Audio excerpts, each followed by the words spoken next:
Hi, welcome back guys. This is your friend, the fanfiction guy, back with another fanfiction. This is the first part of What If Deku Was Born with the Gamer Quirk. Now before starting, please give this video a like and subscribe to the channel if you want more videos like this. Now let's get into the fanfic. Izuku woke up to a noise that sounded like the microwave going off, but in his room rather than the kitchen. He opened his eyes to see what looked to be a light blue background with black text in front of him. Congratulations Izuku Midoriya. Your quirk has been activated on 0715XX, your 4th birthday. Happy birthday, Izuku. He looked at the text in front of him and practically vibrated with energy. This was actually happening. His quirk actually manifested. This was the best day ever. Izuku Midoriya. Quirk, the gamer. Izuku looked at the screen in front of him in awe and curiosity. To learn about how to use your quirk, say, menu, for the menu and then tap, help. Menu, he repeated eager to continue and found several options. Menu. Options. Profile. Memo. Quest. Tech tree. Help. Izuku tapped, help, and almost everything he needed to know was there. That's handy. He decided to look at the other 4 later and start reading about his quirk. What is the gamer quirk?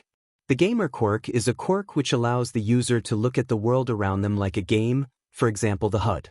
The HUD lets you see the notifications that you get, however others cannot see this. You can gain skills, status effects, quests, and experience points, EXP for short. You can see the status effects of others as well, depending on their relationship with you. You can use your skills in combat, just like a game. But these skills have drawbacks, so be careful. You also start with 2 passive skills and 2 active skills. Passive skill, Sound Mind. Gained at level 4. The user is calm and logical, and is immune to the status effects of rage, fear, confusion, and panic. Passive skill, Safe Body. Gained at level 4. If the HP of the user drops to 0 HP, then the user will become unconscious until their health is stable, 10 HP. If the user's SP drop to 0 SP, they will become fatigued and will be unable to move until their SP is stable, 10 SP. Active skill, Melee LV.1. Gained at level 4. A quick attack that forces the user to get close to their opponent. If done right, this can either momentarily stun or be a critical hit. Uses 10 SP 0 10 EXP deals 25 HP. What are status effects? Status effect is something that affects your person. For example, rage can be a status effect as it makes the person inflicted with the rage effect unable to think clearly. How many status effects are there? There are too many status effects to list. However, there are common positive and negative status, such as rage, fear, confusion, panic, charm, fatigue, and anxiety. What are objectives and quests? A quest is like an objective. It is a task given to you that you must strive to complete. Completing a quest gives you EXP, relationship points, and possibly items. What is EXP and why do I need it? EXP stands for experience points. EXP can be gained by fulfilling quests, learning and using passive abilities, and using your active abilities. EXP brings your heal and stamina up as well as your level, LV. Your level depends on what skills you can obtain. You also gain a small amount of EXP and you grow up, so your level is never far below your age. How do I use the HUD and what does it stand for? HUD is short for heads-up display. The other term is UI, user interface. However, HUD is more commonly known, and HUD works for the real life. Using the HUD is relatively simple. There are a series of verbal commands to say, such as menu, profile, skill, relationships. Once these are active, you can tap anything that's bold. Hint, that is just an example, it doesn't do anything. To leave a page, swipe to the right and the page will go back. To leave a page completely, example, the menu, just tap anywhere that isn't covered by the HUD. In curiosity, he did so, and it closed making him jump slightly. He could see in his peripheral vision 2 bars. One red with HP, and one green with SP. He tried touching them, but his hand phased through them. It seemed that he couldn't use them, other to see a 180-180, when he hovered his hand near them. He spoke out, "Menu" again, and went back to help, scrolling as he read on. What is the menu? The menu is where you can go to access the options, profile, memo, and help. The options allow you to adjust the HUD so that you're not constantly swamped with notifications. What is my profile? Your profile is where you will find all of your stats and is located in the menu. You will find your LV, your EXP, health points, HP, your stamina points, SP, as well as your attributes. What are my attributes? Your attributes are strength, agility, endurance, charisma, intelligence, and wisdom and luck. These will level up naturally, but you can increase them with clothing, food, or other means. Strength is how much damage a physical attack does. Agility is how fast your reflexes are as well as your speed in general. Endurance is how much SP, HP you gain each level, as well as how much you can tolerate alcohol, pain, etc. Charisma is how charismatic you are and increases the strength and time of charm-based skills. Intelligence is how much knowledge you have gained, as well as using logic and planning ahead. Wisdom is, in the simplest form, street smarts and almost a gut instinct. Luck is how lucky you are to find items, or not to have a broken bone. What are skills? Skills are abilities you can use. There are two types of skills. You have a passive skills and active skills. Passive skills are skills which happen without you thinking. Active skills are skills that you need to actively think to use. You gain a new active skill every few levels, but you can gain passive skills at any time. What are tech trees? Tech trees, aka technical trees, are trees that you can put level points into. You gain level points, LP, every time you level up, so level up often. The tech trees can have different paths called branches. It's tree-themed. And this can determine your combat style. Are you defensive or offensive? Melee or weapon-based? You gain a passive skill every time you put in a level point, depending on where you put your point into. Don't worry about the branches becoming closed off. You can always go back. What are relationships? Relationships are people who you have interacted with. When you talk to someone or fulfill a request, you may gain relationship points or RP. These will level up the relationship you have with someone. The higher the points, the more they trust you. There are a few types of relationships you can have with someone. Stranger, acquaintance, friend, close friend, best friend, rival, teacher, family, and romantic. However, romantic can only be unlocked after specific situations are met. 1. You must be on close friend or best friend. 2. You must be level 20 or more. 3. You must be 15 years or older. This is the end of the help section. If you need help on anything else, use your brain. You're smart player. Then something popped up with the noise that woke him up. It must be a notification sound for the pop-ups. Passive skill learnt. Comprehension reading, LV.1. You can now read stuff that is to your comprehension level. Reading harder things will make it level up faster. Reading was a skill? Who'd have thought? But anyway, that was really helpful. His quirk seemed really weird, but in a good way, and it wasn't anything like his mum or dad's quirks. It was entirely different. That's so cool. He wasn't going to remember everything, but he can get back to it. He jumped out of bed and ran to the door only to run right into his mother. "Good morning, Izuku." "Oh, it seems you're already up." She smiled, and Izuku smiled with childlike innocence at his mother who had opened the door to his room until he noticed that he got another notification. Passive skill learnt. Innocent smile LV.1. Just by smiling, you can inflict charm onto someone. The higher your charisma attribute, and the higher the level, depends on how strong the charm is and for how long. Deciding that telling his mother was more important than going over his new skill, he bounded over to his mother who was standing by the door and hugged her legs, receiving a head pat as he looked up with excitement. "Mom, I got my quirk today. It's called the Gamer, and apparently I can live my like a video game. It even has a help section so I can read what my quirk is about.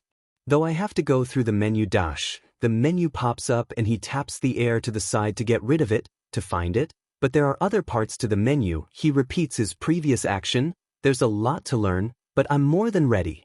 He grinned, hopping up and down. Then he noticed at the side to the corner determined and excited. So that's a status effect? Cool. That just made him more determined to learn more his newfound quirk. His mother chuckled, getting the attention of the 4-year. Alright then, my little gamer. Let's have breakfast, and we can then go to a place so we can register your new quirk, okay? His mother asked, and he nodded.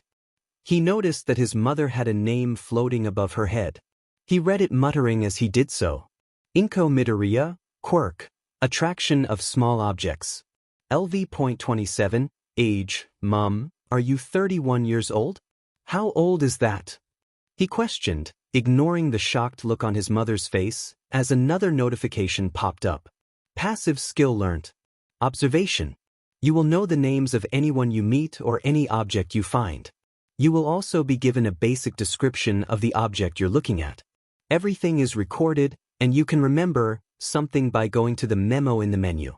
How did you know that, sweetie? Inko asked, distracting Izuku, who smiled with a childlike innocence. It's above your head, he said, pointing. She looked, but it seemed that she couldn't see anything. He asked for the menu again, and tapped Help, and started reading aloud. What is the gamer quirk? The gamer quirk is a quirk which allows the user to look at the world around them like a game, for example the HUD. The HUD lets you see the notifications that you get, however others cannot see this. He read and then looked up at his mother. Sorry, Mum, but it seems only I can read it. But that's okay. Now I will always know that it's really you. He grinned, which was infectious enough to bring a smile to his mother's face. All right then. Let's go have breakfast. Izuku agreed and followed Inko to the kitchen. He looked at everything and anything he saw, reading out the names verbally. He had to level up his reading skill after all. He sat in his chair as his mother served pancakes. They too had information on them. Pancakes. Small and fluffy, made with love by Izuku Midoriya. Gives 10 SP. He stated and then looked at his mother in amazement. Mom, your pancakes will save me from the fatigue status effect thing. The confused look made Izuku laugh. According to my quirk, I have HP and SP, or health points and stamina points. If my SP reaches 0, I gain the status fatigue and I can't move. I go unconscious when my HP gets to 0. He had trouble pronouncing that word, but he was sure he got it right. The look on his mother's face made him smile in an attempt to reassure her. Don't worry, Mum, I'll be sure to find stuff for my health. He grinned. The smile was obviously forced, with the status effect worry that showed next to his mother. I'm sure you will. Now hurry up and eat so you can have your presents, and Izuku did with renewed enthusiasm. Once he was finished, and he tore through the wrapping paper to get to his presents. An All Might figurine and an All Might top. They got dressed, Izuku donning his new top, and left the house. The walk there was normally 40 minutes, however, Izuku wanted to stop and read everything that was available to him. Mom, there are lots of flowers here. And they're all named differently. That one is a rose, and that one's a lily. Oh, and that one is a carnation. This continued all the way to the office. Then, Inko gave Izuku a quest. Izuku, you're going to have to be quiet, okay? You don't want to accidentally disturb someone, do you? She asked. The notification sound had rung and there was a quest. Izuku Midoriya has given you a quest. Quest requirements. Follow Izuku Midoriya's instructions by staying quiet unless spoken to. Rewards. Plus 20 XP. Plus 100 RP with Izuku Midoriya. Do you accept the request? Yes, no. Izuku tapped the yes button and looked to his mother and shook his head, pretending to seal his lips and throwing the key away, earning a smile from Izuku. Good boy. His mother praised with a gentle smile. So, to kill time, he observed quietly and looked through his profile. Midoriya Izuku. Quirk. The gamer. EXP. 295 400. Health points, HP 180. Stamina points, SP 180. Strength, 4. Agility, I4. Endurance, ND4. Charisma, C4. Intelligence, NT4. Wisdom, Ws4. C4. He was surprisingly close to reaching the next level. Only 105 EXP away. And he wasn't even trying to get EXP. He was assuming that the amount of EXP needed to go up a level went up by 100, but he'd have to wait until he truly knows. You used logic to come to your assumption. +1 int. That was new, and looking back at his profile, his intelligence, INT, was now 5. He also noticed the status on him at that moment focused. And then he noticed that it was in bold, so he tapped it. Status effect, focused. The focused status effect occurs when someone's mind is directed on one thing. It's easy to snap someone out of the focus status effect. He was about to go to the menu to find memos, so he could reread any information he had missed, when his mother distracted him. Izuku, come here please. He did as he was asked. Honey, do you remember what your quirk is called? She asked, and he nodded. Do you mind telling the nice gentleman what it's called and how you know its name? Izuku smiled and looked at the man. Shitsurei Rajan. Quirk, quirkless. LV, 45 age. My quirk is called the gamer, because it makes everything into something like in a video game. I have passive and active skills, but I have to level up to get new active skills. Izuku explained with a smile, and the man looked at him for a while before writing something down. Can you prove your quirk? The man asked, obviously not buying the fact that he was telling the truth. Izuku nodded. I have a passive skills called observation, and I get basic details of what I look at. You are Shitsurei Rajan, 51 years old, level 45 and quirkless. Izuku said with a smile. I have 5 passive skills, sound mind, safe body, comprehension reading, observation and innocent smile. I have an active skill called melee fist. But it takes stamina though, and it's at level 1. He explained. Both his mum and the man looked at him with a mix of shock and apprehension. Right, well, you seem to know a lot about your quirk. How is that? The man asked, and Izuku smiled, accidentally activating innocent smile which hit both the man and his mother. My quirk told me. It had a help section and everything. I remember parts, but I got my reading skill from reading it this morning. He smiled. The man hummed and wrote something down. All right then, Izuku Midoriya, quirk, the gamer. Correct. The man asked, and he nodded. Finally they left the building, the notification sound rung again and the box appeared. Quest complete. You followed Izuku Midoriya's instructions by staying quiet unless spoken to. Rewards. Plus 20 XP. Plus 100 RP with Izuku Midoriya. He smiled to himself. This was going to be fun. He walked with his mother back to the neighborhood that they lived in, when they saw a boy around Izuku's age with ash blonde hair and crimson eyes. Izuku lights up as he ran towards the familiar blonde. Katsuki Bakugo. Quirk explosion. LV.5 age, Kaken. He yelled, practically jumping into the arms of who he considered to be his best friend. The boy hugged back with a laugh. You weren't in school, so I assumed you got your quirk. What did you get? It better be something useful. The blonde asked impatiently. Izuku smiled. My quirk is weird but in a good way. It's like I'm playing a game non-stop. It's called the gamer and I even have skills to go with it. Though I have more passive skills, I have one active skills which uses up stamina called melee fist. Melee takes 10 SP. I think I need to use melee 10 times before it levels up, but I'm not sure until it happens. He shrugged. Kaken looked at him weirdly. Is something wrong, Kaken? He asked, ignoring the +1 INT for using reason. Is that it? That's your quirk? Sounds lame, he said, and Izuku pouted. It's not lame. I'll show you. He smiled in an attempt to active innocent smile, causing a charm effect before using the melee skill. It was a critical hit, as well as a stun. Nice combo, but not what he wanted. Minus 50 HP. Katsuki Bakugo. Quirk. Explosion. LV.5 age HP, 170-200. Status effect. Stunned. Izuku didn't punch anywhere too bad, just on the shoulder. What he was thinking of was that he could charm Kaken, which would mean his defenses was lowered, which allowed for a surprise attack. +1 NT for planning a useful strategy. Wow, he was really getting all of the intelligent points today, wasn't he? He was up to 7 INT points now. I'm sorry, Kaken. I didn't mean for that to stun you. He apologized, and that seemed to snap Kakin out of the status effect. Though he was still under charm for some reason. You would have thought that the stun and borderline backstab would shock the charm out of him. Well, Kakin just huffed and shrugged. Whatever.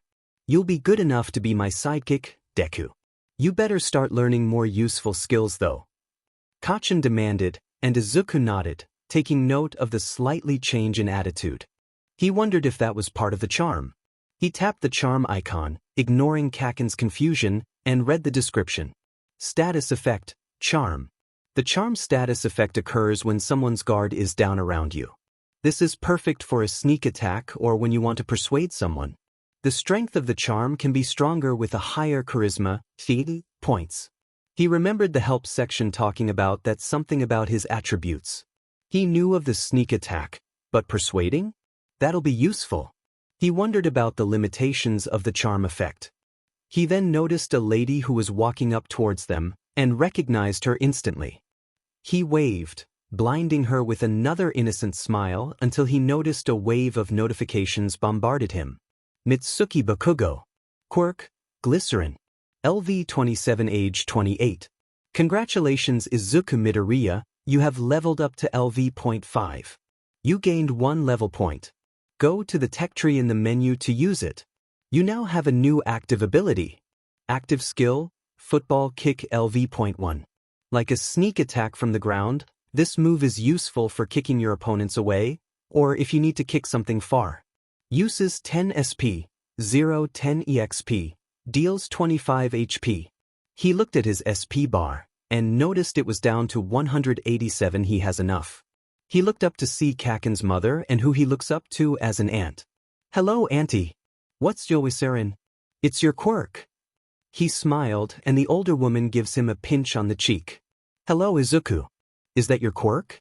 Well, glycerin is like a moisturizer, so my skin is always smooth.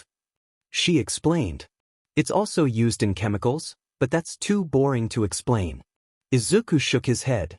I don't find it boring at all, even though I don't understand it. Oh, I'm the same level as Kakin now, we're both level 5. I got a new active skill because of it. Izuku boasted. It's called football kick. And it's like the melee fist, but with the foot. He said grinning. I have so many levels to get through because I want my skills be as effective as they can be. I want all of the passive abilities because they'll be useful in the long run. I also need to level up my skills as well. If I'm correct and I have 500 EXP needed to level up, then I would have enough time to level my 3 skills to at least level I just need to smile. 7 more times, punch 9 more times, and kick 10 times. He started to mumble. I did 50 HP to Kakin, but that was a critical hit since the original attack only deals 25 HP. He stopped mumbling to himself when his mother put her hand on his head, as well as the notification. +1 INT for planning ahead and using logic for your deduction. Alright sweetie, how about we go home now, yeah? Then we can have cake and you can play with Katsuki. That distracted him. He nodded eagerly, taking Kakin's hand and walking with him. He wasn't too worried about the explosions that Kakin could make. It only happened when Kakin activated it and he wasn't scared of Kakin. It was immune to the fear status effect and he had trust in Kakin. Oh Kacchan, guess what? Because of one of my passive skills, Sound Mind, I'm immune to 4 status effects. He grinned sweetly, activating Innocent Smile by accident. Oh yeah? Kind. Don't let it make you be wimpy. Kakin said, tilting his head back, and Izuku grinned, shaking his head. I'm immune to the rage, fear, confusion, and panic status.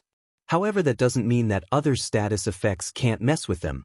For example, there can be a status effect which neutralizes my immunity to fear or rage. I hope I'll be able to find an item to cure me. He sighed. Kakin looked at him before laughing. Cool. It just means that you're brave like me. He started to walk proudly. Now let's go to Auntie's house, I want cake.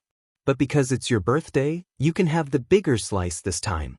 Kakin gave him a winning grin. For the rest of the night, after Izuku gushing about how the cake gives him 30 SP, and the fact that it replenished all of his SP since he was down 13 points. The two adults and Katsuki willingly sat through the long and rather detailed explanation on how his quirk works. It didn't help that Izuku kept using Innocent Smile to cause charm. That skill ended up getting to LV.2 by the end of the night, and he was close to level, "Good night, Izuku. I love you." His mother said softly, "Night, Mum. I love you too." Once she had left, however, he started going through everything. His current profile, his relationship status with everyone, the lot. Profile. Midoriya Izuku. Quirk. The gamer. Level. EXP. 315,500. Health points, HP 200. Stamina points, SP 200. Strength, 4. Agility, Y4. Endurance, ND4. Charisma, C4. Intelligence, N8.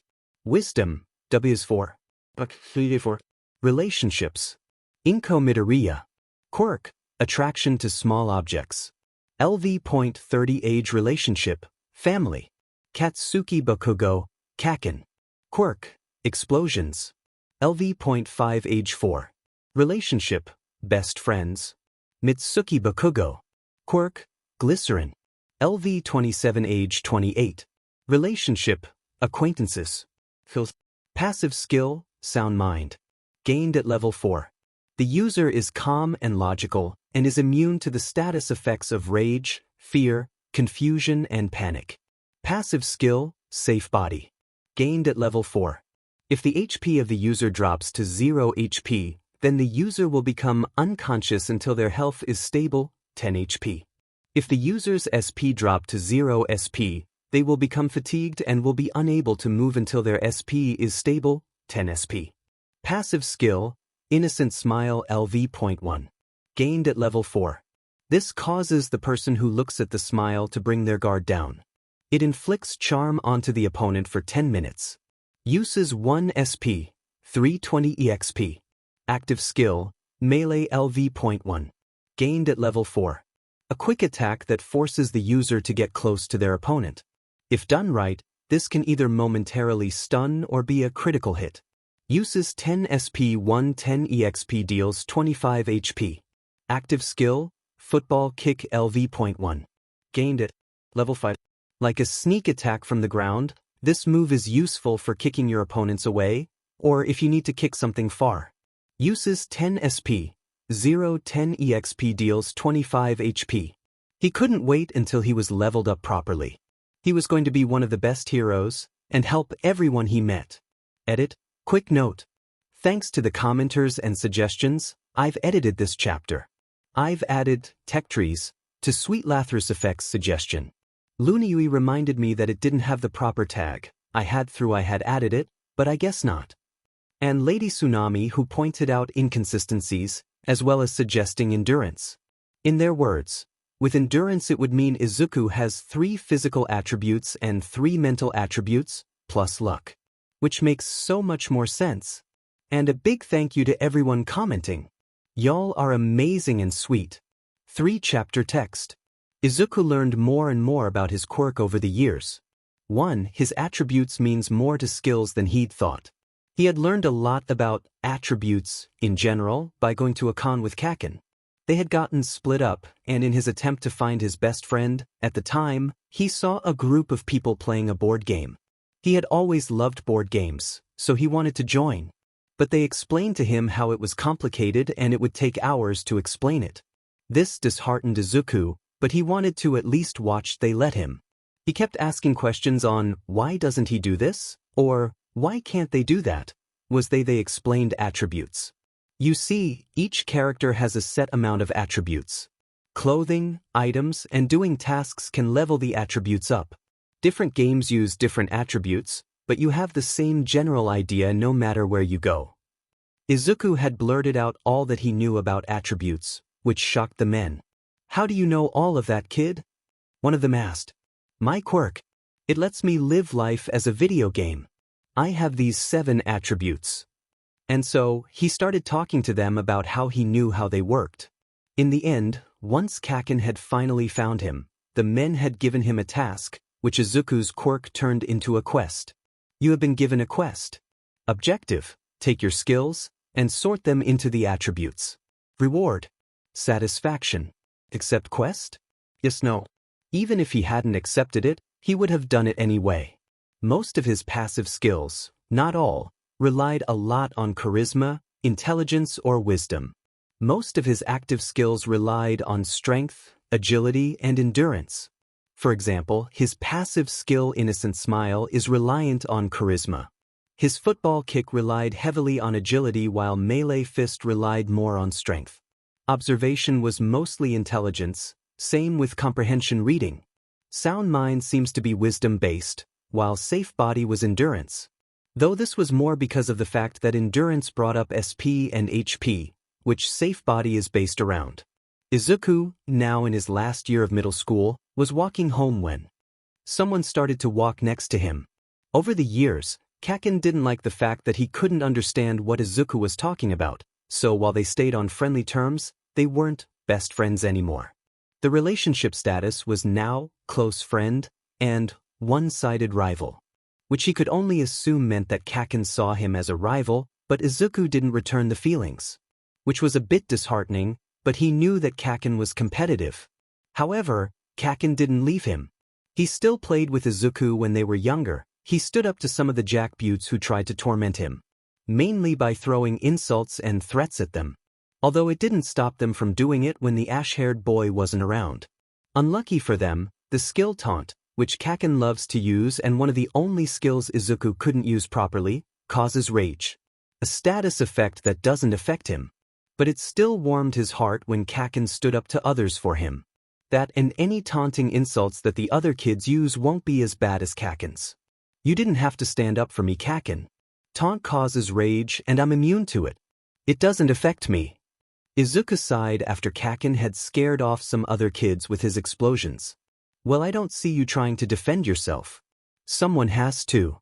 Kaken said, crossing his arms and huffing like a child. Kaken, there is no need to defend myself if it doesn't affect me. Unless they attack physically, then they're useless. And I can physically defend myself just fine. Izuku sighed. This was the same conversation they had every other time. Whatever, Deku, huffed Kaken as he started to walk off in the direction of his own house. Say hello to Auntie for me, he called, and Izuku smiled. Will do. Do the same for Auntie for me, will you? He called, knowing the response was of Ifenji course. Izuku laughed, knowing that even if they weren't best friends, they were close. He smiled when he looked over his profile. Midoriya Izuku. Quirk. The Gamer. Level 17. EXP 16760 17,000. Health points, HP 530 530. Stamina points, SP 450 530. Strength, 8. Agility, I7. Endurance, IND 7. Charisma, 9. Intelligence, INT 18. Wisdom, WIS 16. Luck, 6. Kaken didn't let Izuku spar with him to level up his skills, something along the lines of wanting to be better than him. So Izuku trained by himself and completed quest after quest. Because of this, even though he was 14 years old, he was a good few levels above his age. He was planning on getting to level 20 before he reached Kaken, even though he went to the gym whenever he could, was only level 15, a level above his own age. While Izuku tried to get him to train with him, saying that they should both train to be higher leveled, the boy would just brush him off. The gym only raised endurance and gave you a small amount of EXP. Running around on slightly uneven terrain improves endurance and agility, though. That's more of if he'd catching himself if he almost falls over. He worried for the UA entrance exam. There were going to be so many other types of people, probably a higher level him, let alone Kaken. Oh boy, did he worry over it. Over the 10 years of learning his quirk, he gained lots of active and passive skills. He'd gotten his 13 level points, LP just sounded weird to him, and tried to keep the tech tree even. It wasn't easy, as some abilities needed more than one level point, or needed a specific attribute to have enough points. But for the most part, he was going to main defense while having a strong offense.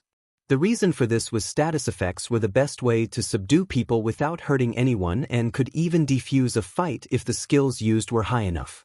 But they were in the defense branch at point 10, and he was on point though the status skills and branch mainly depended on charisma. He had to say he was doing pretty well. Any points he couldn't put into the defense, he shoved into the offense branch, and he was currently at level. A passive skill he adores, however, is a passive skill called Analyze, which was a mix of intelligence and wisdom, which allows him to assess the situation and try to find the safest course of action. He got this skill due to his intelligence and wisdom being 15 or above, as well as his natural ability to overthink everything. Passive skill, Analyze. Gained at level 13. Allows the user to analyze their surroundings and determine a safe course of action. This skill can only be unlocked with a 15+ INT and WS. The main reason why he liked this passive ability so much, he had other favorites, was because he didn't have to spend so much time thinking about how something may go. He took around a minute, while it only took a few seconds. He has also found over the next 10 years that there are some status effects which do affect him, like anxiety negates panic and fear. Focused leaves him vulnerable to possible confusion if he comes out of the status too fast. He worries if he gets focused and anxiety at the same time, he'll be screwed. He hasn't found anything that negates rage yet, but he's thought of ideas. Maybe a status effect of sadness or depression could negate rage. But he'll deal with it when the time comes. There are a few more, but those were the more noticeable ones. He also found out that his weakness was anything that's electric-based. For example, if he gets shocked or gets the shock status, he's a sitting duck for 10 minutes. Even minor shocks that anyone would just brush off will still affect him. He's pretty sure it's because his body is acting like a game console and can start to short-circuit with any sort of electricity. He had to admit, it was pretty amusing to put it like that. But that just meant he was vulnerable against anyone with electric quirks, which meant that he would need clothing that absorb or even deflect electricity. He had put that next to his rather bad drawing of the hero suit, in big capitals and bold letters as well. A must-have for the suit. It must be resistant to electricity, because that is a huge weakness of mine. He had also messed around with the options part of the menu. It looks so basic and overall a little bit weird. Options. Notification sound, 25%. General sound, 75%. Background music, 0%. Subtitles, on-off. Quest log, in the corner off. Pop-ups, everything only quests only level up notifications quests and level up and notifications quests and notifications nothing. It was like an actual game system. While he has the subtitles off, if it's loud or he needs to listen in on a conversation, he'll turn them on so he doesn't mishear anything. Some of the active skills he has and likes are melee fist for a quick physical attack and a chance to stun, related to strength, ramble which has a high chance of confusion, related to charisma, double jump which means he can jump in the air, related to agility, jump kick which is a move where you can jump and kick at the same time, also related to agility, sweep kick which is used to knock his opponent to the ground, related to strength mostly, clear status can clear the status of someone, related to both wisdom and intelligence, and finally hex, which takes HP and turns it into SP, and vice versa, also related to both wisdom and intelligence. The skills clear status and hex are more or less broken, but they have their own limits. Thankfully, he'd feel bad if he was just able to spam clear status or hex. There was also the passive skills that were useful. His second highest level is comprehension reading due to him reading and rereading everything about his quirk, and reading everything the observe skill would give him. He ended up maxing out innocent smile by the age of, and while he was still pretty weak in the charisma attribute, the max level of his innocent smile is enough to charm most. It lasts for around 4 hours, and he's assuming it would only get stronger and longer the more his charm went up. He noticed that it may only seem that he has only a limited amount of physical moves, but there isn't much more to fighting than a bunch of combos. Punch, punch, and punch again. Besides, he was working more on the defensive status-based combat, rather than offensive. Sleep was a status effect that he was aiming to get through the branch, because it would be a great status effect to capture villains. He thought of carrying knives around, so he could inflict bleeding as well as defend himself against weapon attacks. But unless the cut was deep, bleeding only lasts an hour or two, and it only brings down the other's health by a few points every minute or so. And health regenerates once the status has been removed. Not to mention he had no points in the weapon department of the offensive branch. You apparently need 8 level points to unlock weapon skills, and while it would be helpful, he'd rather stick to his original strategy. Though he did have to admit, he was thankful for the clear status skill. The amount of times he was suffering from anxiety, without Kaken to help keep him grounded, he was feeling the effects of fear and panic. Mainly it was because he was having both a panic attack and an anxiety attack, and could barely breathe. When he managed to utter clear status, which caused his entire body to be covered in a light blue glow for a brief second, and he was able to breathe again, though he had to eat lots of food afterwards. He wasn't an idiot. Well, he was, but he wasn't that much of an idiot. The skill clear status was more or less overpowered. It cleared any status effects from himself or someone else of his choosing. And with how many negative status effects someone can have, it's a godsend. But, unsurprisingly, it had a drawback. He could only use it once a day with the risk of suffering fatigue since it took 320 SP, it was 350, but he had just leveled it up recently. It also erases any positive status, which can be a problem. But once he leveled it up enough, as well as having enough SP, it would be a bit more up. Hex was slightly complicated. He had to think on what he wanted to do. He had to know how much health and stamina he had, and how much he wanted to transfer, as well as which he wanted to transfer which to. For example, health to stamina or vice versa. This usually ends up with him having a focus status. He first got it when he reached level 12 and his max SP was 350 or something. So far, it was only on level 2, but that was because using it every day without a purpose was stupid, as well as it costs lots of SP, which Izuku didn't want to risk in case he needed SP for something else. He also noticed when it did level up that the amount of SP went down, even if it was only by 20 points, which actually gave him some motivation to level it up so he could use it more than once without serious repercussions. Active skill, clear status LV.2. Gained at level 13. Clears any status effect from the target. Costs 330 SP, 120 EXP. He was still in his own mind when he got home, and almost missed his mother speaking to him. "Welcome back, Izuku. How was school?" she asked. He just smiled. "Like normal. Kids tried to taunt me about my quirk. Kaken told them to F off. I told him not to bother. He told me to stick up for myself. Like I said, a normal day." He chucked to the aspirated look on his mother's face. "Kaken says hello as well." She smiled as she started to dish up dinner. He ate, studied, and went to bed. It's early in the morning when he comes across a new quest. He's on his morning jog, a habit he started to pick up to keep in shape better as well as level up the passive skill running to level 5, which gives him endurance, something which he needs and wants much more of when he passes by the beach. The quest pops up in front of him, startling him to a stop so he can read. "You have come across a new quest. Quest requirements: clean the messy and junk-filled beach before the UA entrance exam. Rewards: plus 25,000 EXP. Plus 2,000 relationship points with person unknown. Plus mentorship under person unknown. Bonus. Bonus objective: don't use an active skill. Passive skills are allowed. Bonus reward: plus 75,000 EXP. Plus 10 points STR. Plus 10 points ND. Plus 5 points I. Do you accept the request? Yes, no. Izuku blinked owlishly. He took another look at his profile to compare the EXP he'll get to how much he has now and what he needs to level up. Through quick maths and rough estimating, he realized that he'd be gaining 100,000 EXP. And that means he'd jump practically 5 levels, which isn't exactly an easy feat. Not to mention 10 strength and endurance? As well 5 luck? He would be kicking himself if he didn't try his hardest for the bonus. What had happened was that when he reached level 10, instead of the need to gain 1,000 EXP, he needed to gain 10,000 EXP. Perhaps it was his quirk's way of making him train and grind more for levels. Which explained why a lot of people he has met so far are usually a few levels lower than their age. Through Kaken managed to keep up with his own age, but Kaken isn't exactly the most laid-back person.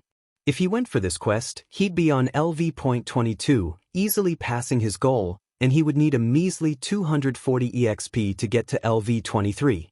That would basically mean that he'd have 6 level points for the tech tree, which is enough to get the defense branch to 10 points, opening the defense options.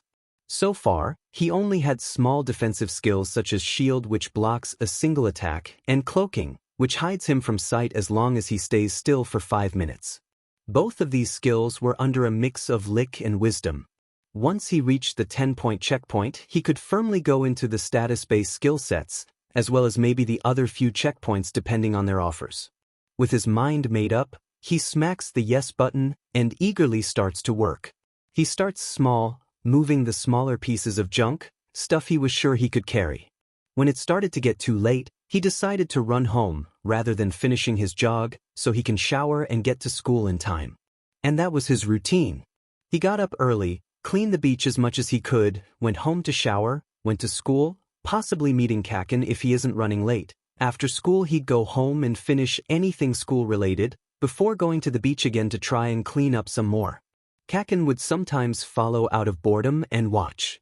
Izuku had explained the rewards he was getting without using the majority of his quirk, which Kaken rolled his eyes at. Sometimes he'd help, but in encouraging advice. Oi shitty nerd. You don't carry stuff with your back. You carry it with your legs, that's how you do it. It was helpful sometimes, but it was also encouraging. He never helped, mainly because he didn't want to. But he did try to help once. Kaken, no. This is my quest.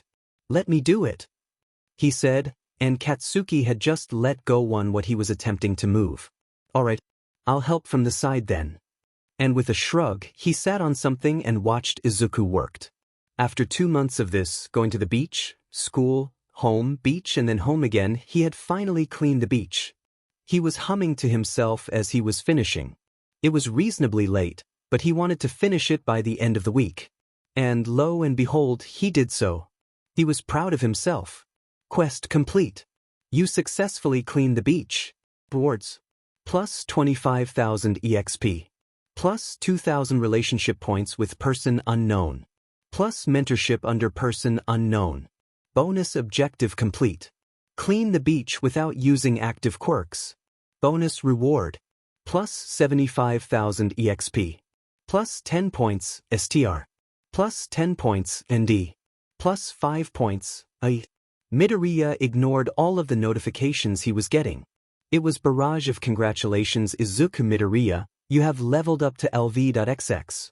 That was followed by you gained 1 level point. Go to the tech tree in the menu to use it.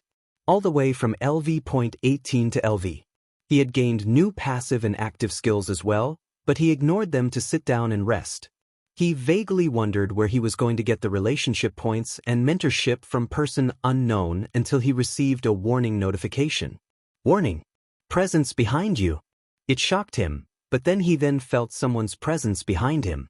He jumped and got into a fighting stand, only to notice that who was behind him wasn't anyone dangerous looking with his skeleton-looking body. Or dangerous at all. Toshinori Yagi. Quirk, one for all. LV 99 max age 45. Information. Toshinori Yagi, also known as All Might, is a well-known hero, currently no. However, he was hurt badly years ago and cannot properly use his quirk for long PRDS of time. Toshinori Yagi is a serious, calm, lax and kind person, unlike his eccentric and loud All Might persona. Disabled, chronic pain, severely injured, tired. Looking at the description as well as the status, Izuku stood in awe, almost missing the questing All Might asked him.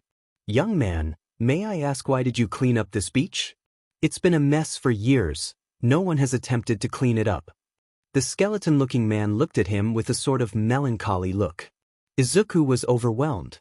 Was this a new passive skill? Being able to see the status of others as well as their descriptions? Before, Izuku could only see the status effect if he was fighting someone, if he had a friend relationship with them, or if they were family. That and his observe skill didn't give him any more information that it usually did. He called out for skills, going through them to find the new icons next to the skills. Passive skill, Psychic Seer. Gained at level 18.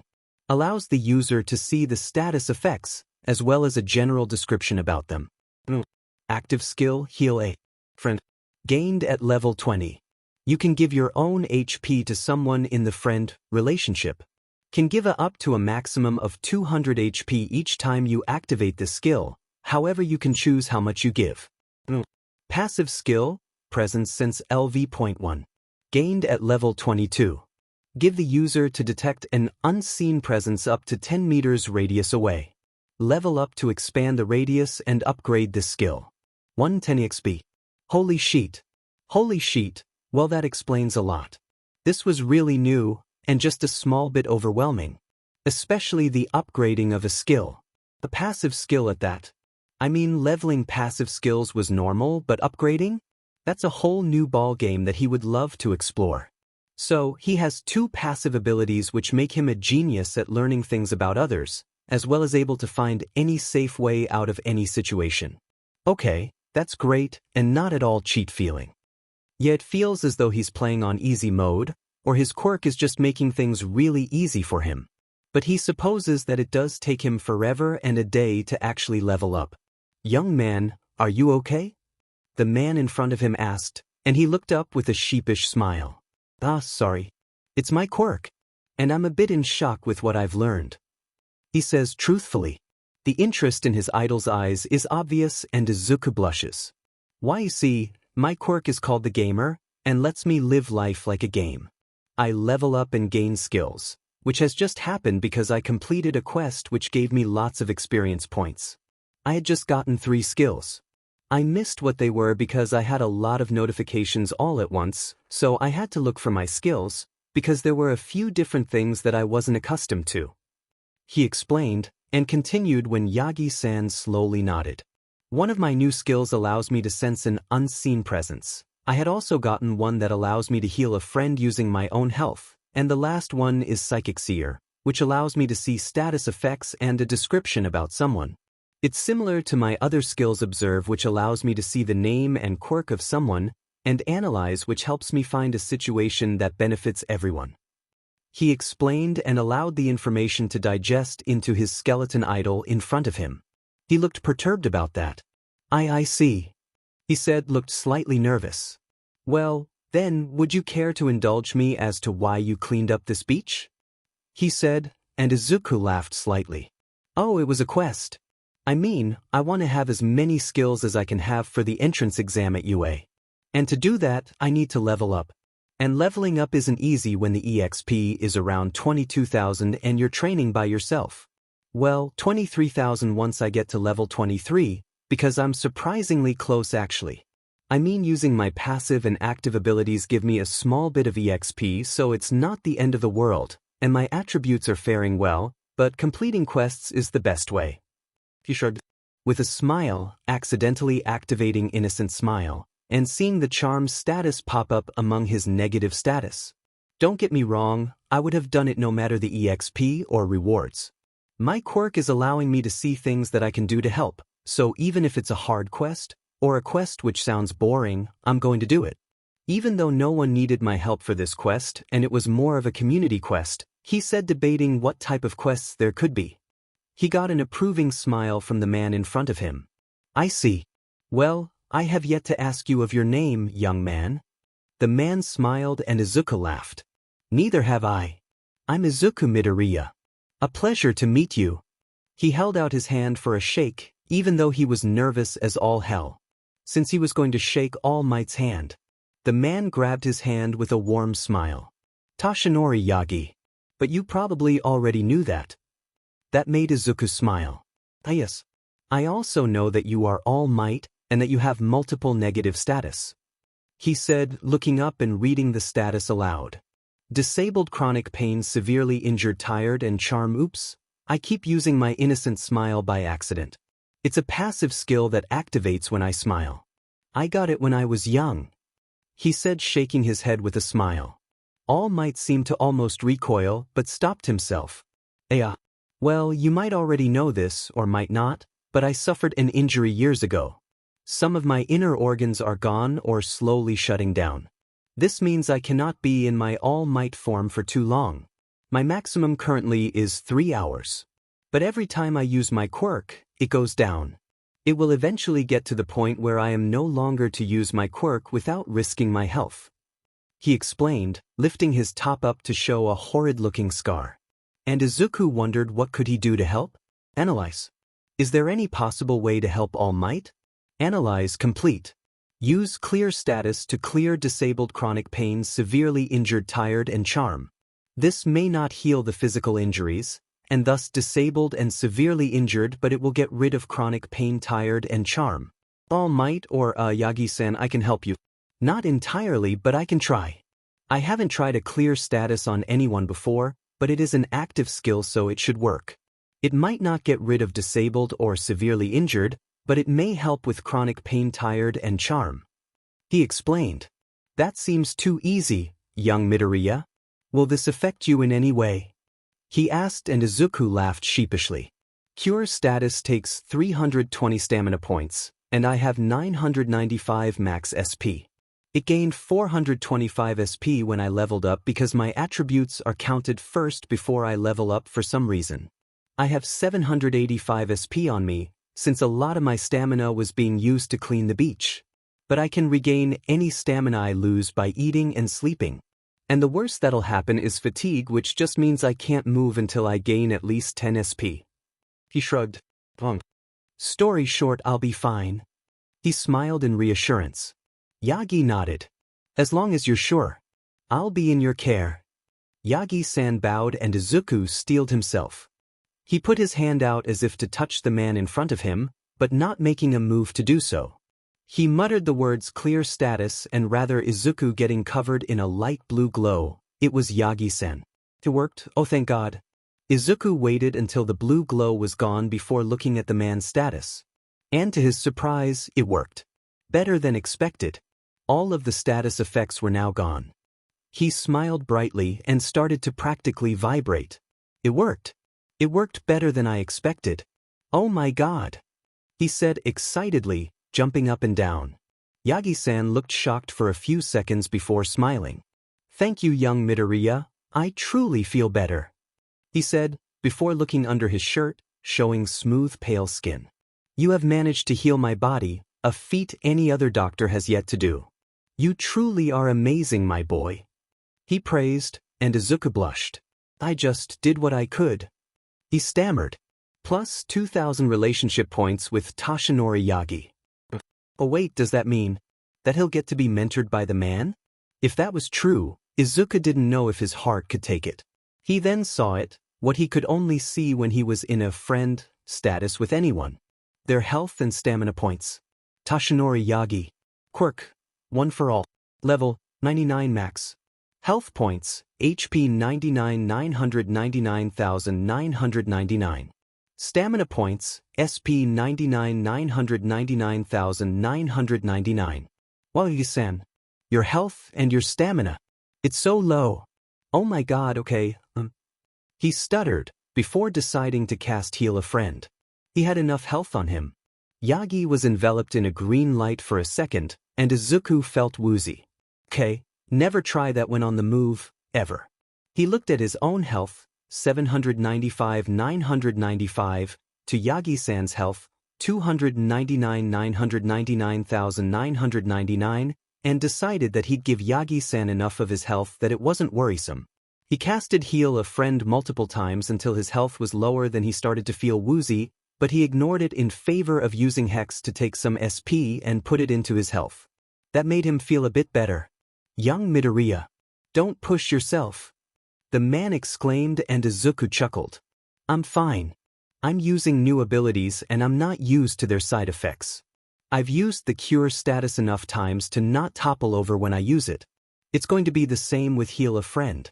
You're in the friend relationship with me, so I'm able to heal you. Izuku said, getting his wits and standing on his own 2 feet again. Though it is a possibility that just giving my health away makes me woozy, since it is my health. Luckily, I've noticed that sleeping tends to give me a lot of health and stamina back, so I should probably go home soon. Izuku smiled sheepishly. He took a look at his stats. Midoriya Izuku. Quirk. The Gamer. Level, 22. EXP, 16760 17,000. Health points, HP 300 995. Stamina points, SP 360 995. Strength, THR 18. Agility, I 7. Endurance, IND 17. Charisma, THIN 9. Intelligence, INT 18. Wisdom, WIS 16. Luck, LUK 11. Okay, it could have been better, but it could definitely be worse. He definitely needed to get home. He looked at the man in front of him. Sleeping should make you feel better. Take a few days off to regain your stamina and health, since you have a lot to get back. He said seriously. I mean 999,999 stamina and health? I just made it so that you weren't going to kneel over and die anytime soon. Izuku said, almost as if he was talking to a child who had gotten their self hurt. So rest. I want to see your stats to not be so worryingly low. He said, before stretching. I will, young Midoriya. And thank you so much. Once I, as you say, have my stats to your liking, I would like to help you train. As I am becoming a teacher at UA for a year, I feel as though I should have an obligation to help you in any way I can. Tashinori Yagi, All Might, is offering to mentor you. Will you accept? Yes, no.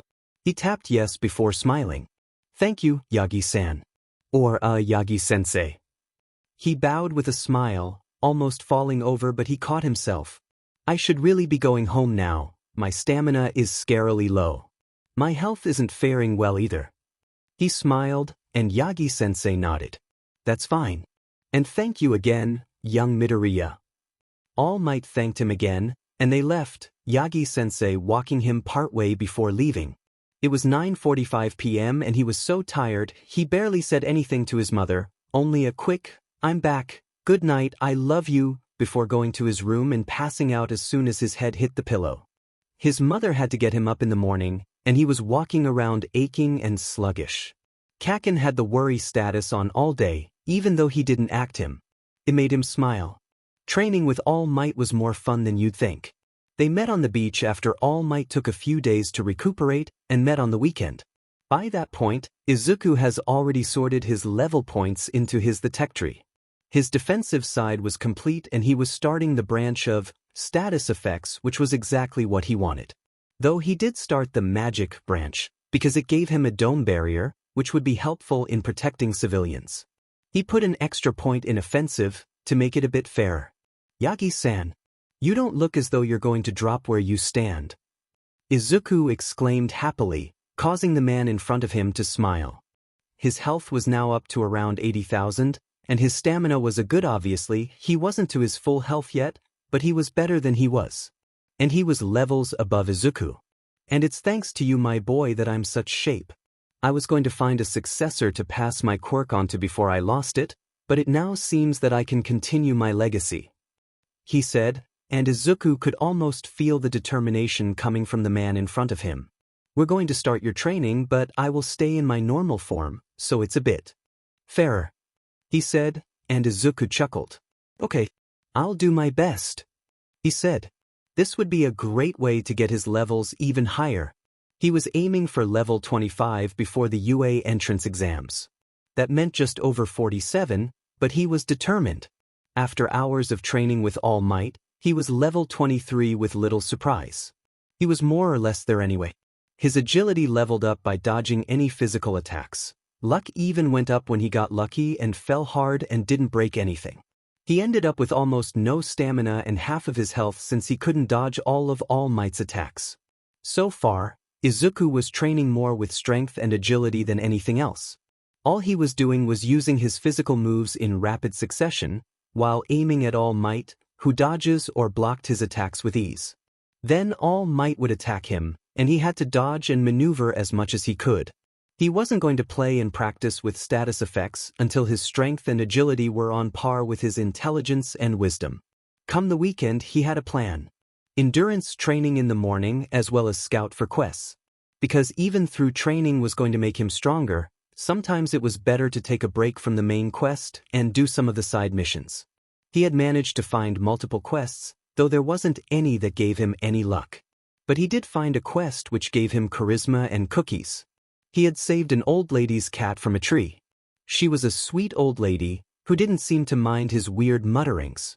By the time he met with All Might on Monday evening, the only attribute he was really worried about was agility, which was patched up with that entire evening dedicated to Izuku sharpening his dodging and maneuverability skills. Prof. Midoriya Izuku. Quirk. The Gamer. Level 23. EXP 15064 23,000. Health points, HP 300 995. Stamina points, SP 360 995. Strength, R19. Agility, TGI 10. Endurance, IND 18. Charisma, N. Intelligence, INT 21. Wisdom, WS 19. Luck, LUK 11. He had even helped All Might when he was walking home from school once. All Might was apparently on villain cleanup duty, as he joked, and Izuku helped him out by giving him a sturdier bottle to hold the villain in, since the bottle All Might was currently using was a thin plastic one, while his was a steel one. It took a while, but they managed to transfer the majority of the villain into Izuku's bottle. The rest stayed in the flimsy bottle, but it was more or less harmless. Over the next few weeks of training with All Might, it only got harder and harder as weeks went on. His agility and strength were now on par with his intelligence and wisdom. His luck even got some levels with how many times he had somehow not broken anything. And while his charisma didn't level up through training with All Might, he made friends with the sweet old lady who had given him the quest to save her cat. She was a sweet talker and they got along great. Even gave him a recipe for her cookies, which everyone loved. Though she told him that he couldn't give the recipe to anyone but his children. But what about your children? Don't they know it? He has asked. That just earned him a chuckle from the lady in a recliner chair, who was petting her old cat. I would if I had any. My daughter died before she could have kids, I was never fond of her partner, and my son is in jail for SXL assault. I thought I raised him better. She's scared. Though she was talking about something so grim and dark, she didn't sound fazed by it. I know what you're thinking. And I've come to terms with it. Otherwise the sadness would give me a quicker death. And I don't want to leave until Footsie here is gone. By the end of the visit he was holding back tears. Because he could see how close she was to death. Her HP was slowly depleting, and he wanted to keep her company by sharing as many happy stories he could. How he had played and grew up with Kaken, she gave him advice on how to corral him when he gets out of line, in which he was defiantly going to remember, talked about what his quirk was like and how it worked. She had laughed, saying how it fit youngsters like him addicted to games. He even told her how he was training to be a hero and was being mentored by All Might. Though she made him promise to live long enough to have kids, or even adopt, to have her secret recipe passed down to someone again. The day before the entrance exam, she had told him that she was sure that he was going to get in. He had the heart and skill to be a hero. But no matter how well he did, even if he didn't get in, he would still always be a hero. Because he was there for her, when no one else was. And that made him her hero. He cried into his mother's arms that night. Oh God, he was nervous. All Might, in his smaller form, had told him not to worry, and that he'd do just fine. They had been training together pretty intensely. It had even gotten to the point where his mother would refuse him to leave because of how intense it had gotten sometimes. But today was the day of the exam, and he was worried. What if his biggest weaknesses were there? What if it was his biggest weakness? He refused to let himself worry over this. He was determined. He wasn't going to let his anxiety get the better of him. In his musings, he didn't notice that he tripped over his own foot. He got a warning of a presence before he was floating a few inches from the ground. He was pulled up standing and looked around to see the cutest girl he'd seen. Then again, he didn't exactly go round and talk to women, even if it could bring up his charisma. He smiled shyly in an attempt to thank her. I just think it'd have been a bad omen if you tripped, you know? The girl then starts walking away. I'm so nervous. Bet you are. Well, good luck. Later. And before he could even say or do anything, she was gone. He just hoped that he didn't seem like a weirdo. He pulled up his stats as he walked to the auditorium. Midoriya Izuku. Quirk. The Gamer. Level 26. EXP 23,954 26,000. Health points, HP 1295 1295. Stamina points, SP 1295 1295. Strength, STR 25. Agility, AGI 19. Endurance, IND 21. Charisma, I 15. Intelligence, INT 25. Wisdom, WS 19. Luck, LUK 17. As he entered, he compared his level to everyone else. While he was a good 10 levels above his age, everyone else was at the most 5 levels above. Granted, no one was below their level, but it made Izuku worry. Were they underestimating the test? He highly doubted that the test was going to be anything below LV. Will you shut up, nerd? The familiar voice and presence made him jump yet calm. Kaken. No, everyone wants to hear your demon muttering. I'm used to it, but no one else is. And that made him smile. Kaken was thinking about other. You have been given a quest. Quest requirements: stay quiet and don't disturb others until you leave the auditorium. Rewards: plus 5,000 EXP. Plus 2,000 relationship points with Katsuki Bakugo. Do you accept the request? Yes, no. Tapping yes, he turned to Kaken with a sheepish smile. Sorry, Kaken. I'll try to be quieter. All he got in response was a nod as they both sat down. They were given the rundown on what was happening, and Izuku paled slightly. Robots, which meant electricity. And they looked really intimidating. He knew that intimidation causes fear, something he was immune to, but a lot of the other students there weren't immune. At least he wasn't the only one. He instantly started trying to devise a plan on how to take them down. Over the weeks he went up 3 levels, and gained a few active skills that were going to help. For example, he got a mini-map, which would help with the layout of where he was going to be. Even though it was limited to a 10-meter radius. It cost around 10 SP, so it wasn't a huge loss. He also got a stun lock skill, which would apparently paralyze anyone without immunity to electric, giving them a stun status. So against himself, he would be screwed. However, the robots were similar to him, as they should by rights be weak to electricity. Since a robot, in a basic term, is similar to a console. It only cost 50 SP, which was handy, albeit slightly annoying. Not to mention that his melee fist was finally max at LV10, and can actually do a significant amount of damage to All Might. Granted, it could only do 1000 HP for 5 SP, but it was still significant. For only 100 SP, he could deal 20,000 damage. Against 999,999, it wasn't much, but it can be devastating against anyone else. He hasn't used it against anyone else yet, but still. And he was sure that these robots should have health. He wasn't sure if seeing someone's health while in combat applied to robots, but there was always a time to learn something new. He hoped. As he left, he found that he was able to complete the request quite easily. All he had to do was rant in his head, rather than through his mouth. Quest complete. You successfully stayed quiet. Rewards: plus 5,000 EXP. Plus 2,000 relationship points with Katsuki Bakugo. Congratulations, Izuku Midoriya, you have leveled up to LV.27. You gained 1 level point. Go to the tech tree in the menu to use it.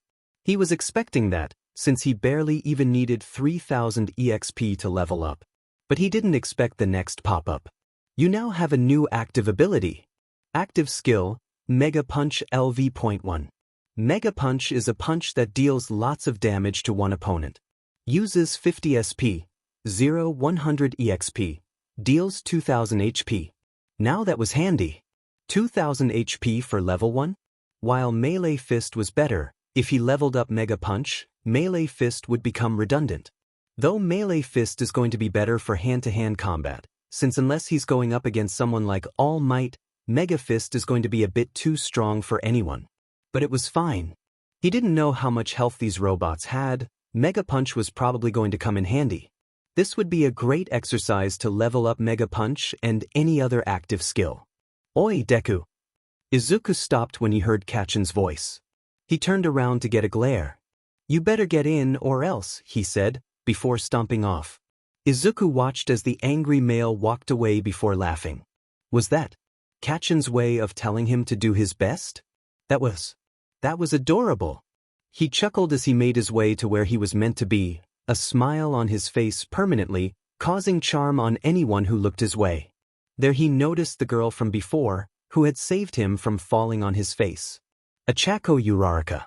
Quirk, 0 gravity. LV, 16 age 15. She isn't from the wealthiest family, so she's hard-working and determined. She wants to be a hero to make money to support her family. That's sweet. Deciding it would be polite to say thank you and good luck for the exam, he tried to make his way over to her, however someone stopped him.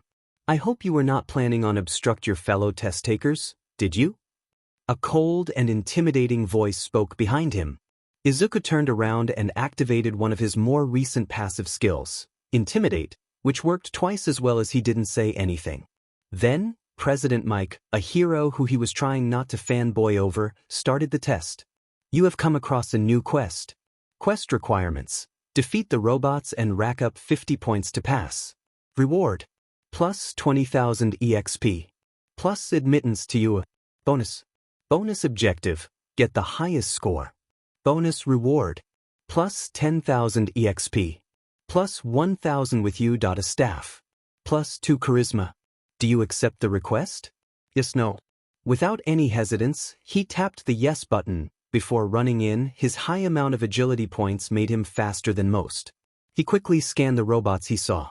Level 5, level 10, and level they were the 1, 2, and 3 pointers.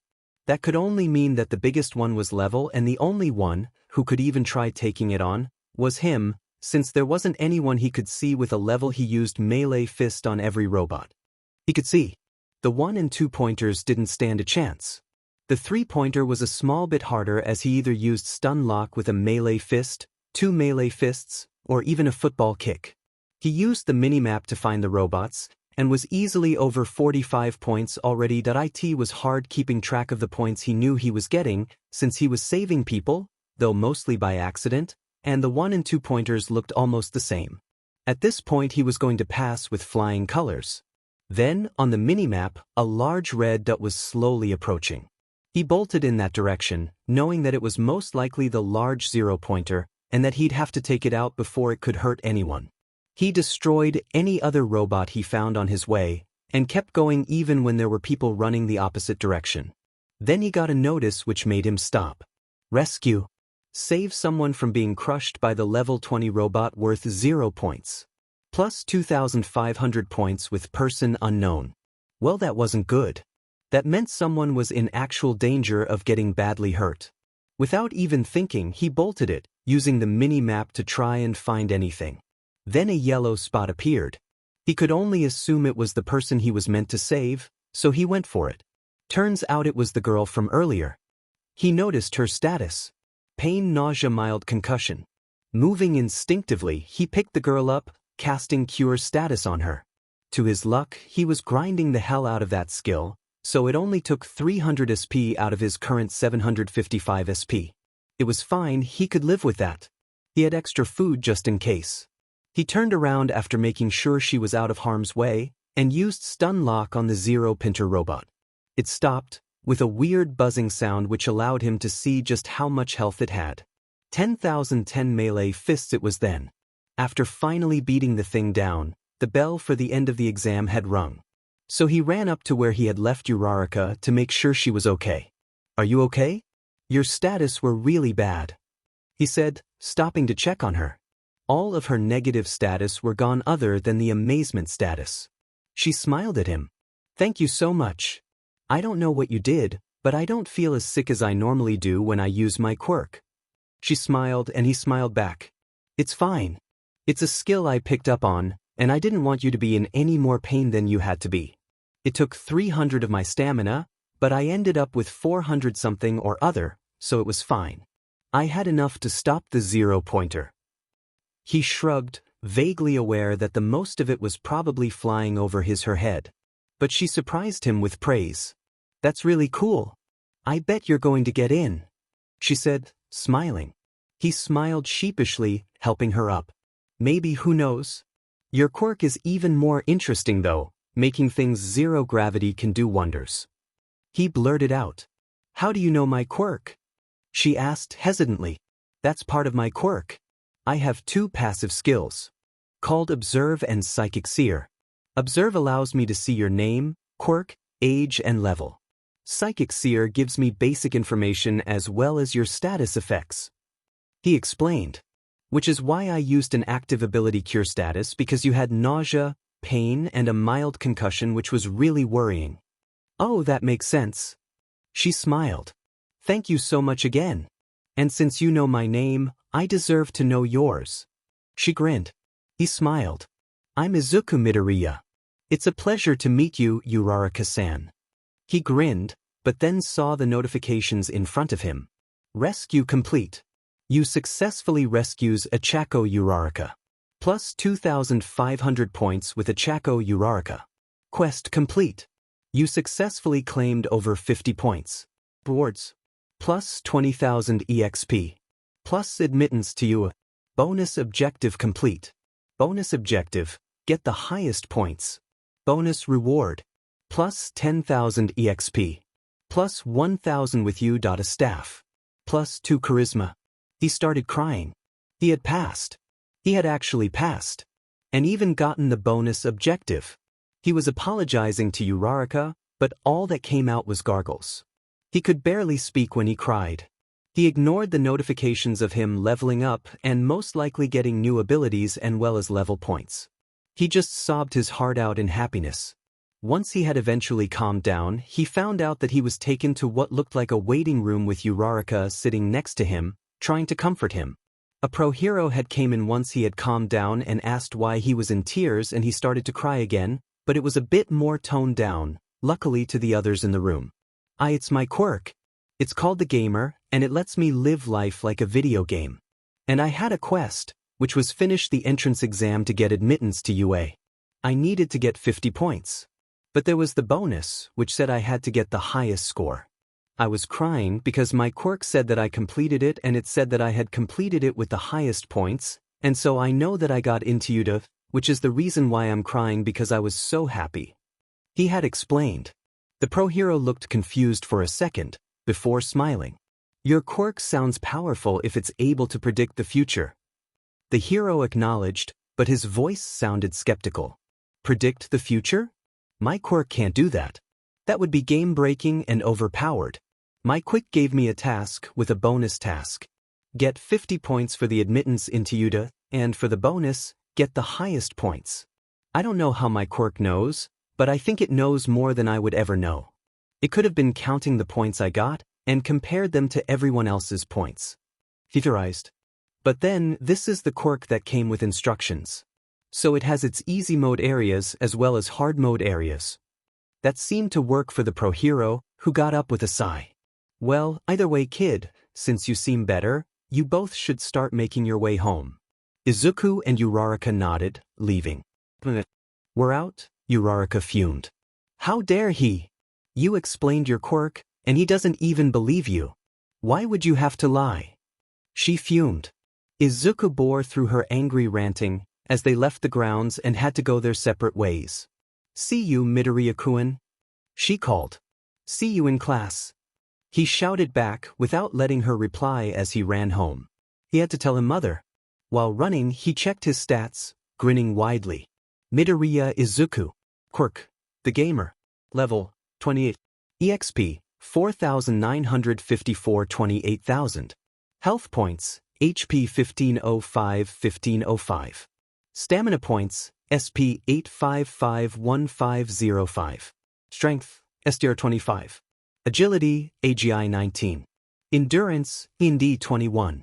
Charisma A 17. Intelligence INT 25. Wisdom WS 19. Luck LUK 17. He got home in record time to tell him mum and cries in tears of joy. After having his favorite meal, he told Inko that he was going to tell the old lady. She had cheered him on. It was only natural to tell her. So he ran to the care home that she resided in. He had learned that Footsie had passed away a few hours prior, and so she told him how the name Footsie came to be. Apparently when he was a kitten, he would go after everyone's feet. Not in a malicious way, but in a fun-playing way. So they named him Footsie.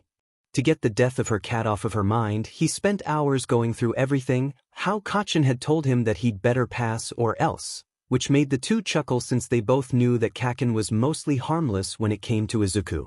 He had told her that he had got the highest points, probably through saving others and taking out a lot of the bots. Told her about Uraraka, and how she was unfairly pretty and nice. How one guy was really rude and trying to be intimidating, but he just used a passive skill intimidate without saying anything and made the guy back off. That again made them both chuckle. "Hey Gran," he said, after a few minutes of chuckling. She gave a thumbs in acknowledgement. He took a deep breath. "You're going to pass soon, aren't you?" he asked, and he got a smile. "Yes. I'm sure both my husband and my wife are waiting for me," she said, and he looked at her, a bit confused. "I got married at 22 years to a man named Roy Yardy. He was 8 years older than me. We had children, whom I've already told you about. He died 50 years ago when he had died in a train accident. I then met a lovely woman, only 2 years younger than me, named Shai Otome. We married and were together for almost 20 years until she passed through a heart attack." She closed her eyes and smiled. "I love them both, and I'm sure I've kept them waiting long enough." She trailed off. Izuku was crying. She had gone through so much and she still smiled. He was determined to be like that, save people with a smile, and accept even the hardest things. He smiled, wiping his eyes. "I don't see why you haven't gone yet," he said, and she smiled. "I wanted to know your results. And now that I know, I'm ready." She smiled and he smiled back, trying to hold back. "Well, now you know," he said, eyeing the HP bar that was slowly going down. -1 HP every minute. And it wasn't exactly low. "Thank you, young Izuku, for everything." She smiled. He smiled back and kissed her on the forehead. "A word of advice though, young one." He stopped and looked at her. "To accept things and move on, it's okay to feel pain at the start. It's the heart's way of healing. So when you need to cry, scream to the heavens if you must. But don't contemplate it and don't let it brood and fester." And he smiled, nodding. They said their goodbyes and he left. And while walking home, while the sun was setting, he felt a presence. Though it wasn't physical, otherwise his quirk would have notified him. A feeling on his shoulder was brief, but there, and he smiled, knowing that she had finally passed on. That night, we went home and cried his eyes out, letting his mother comfort him even though she didn't understand until he had explained to her what had happened. He accepted the fact that she had left, but he was allowing himself to mourn her. He'd give her gravestone flowers every year for her birthday. She liked tiger lilies if he wasn't mistaken. It became official that he was passing when he got the letter, so his and Kacchan's mothers decided to go out properly and celebrate. He hoped that Uraraka had gotten in, because she had stayed with him when he had busted into tears, and believed him when he explained his quirk. She even got angry on his behalf. She was such a good friend. He decided to explain what happened over at dinner when they went to a restaurant. That way, Kacchan wouldn't kill him until after they left, which would give Izuku enough time to inflict charm and cool him off by the time they left. It went as well as he expected it to.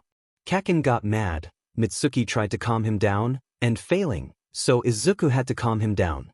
They got glares from other people and Izuku ended up using that to keep Kacchan calm.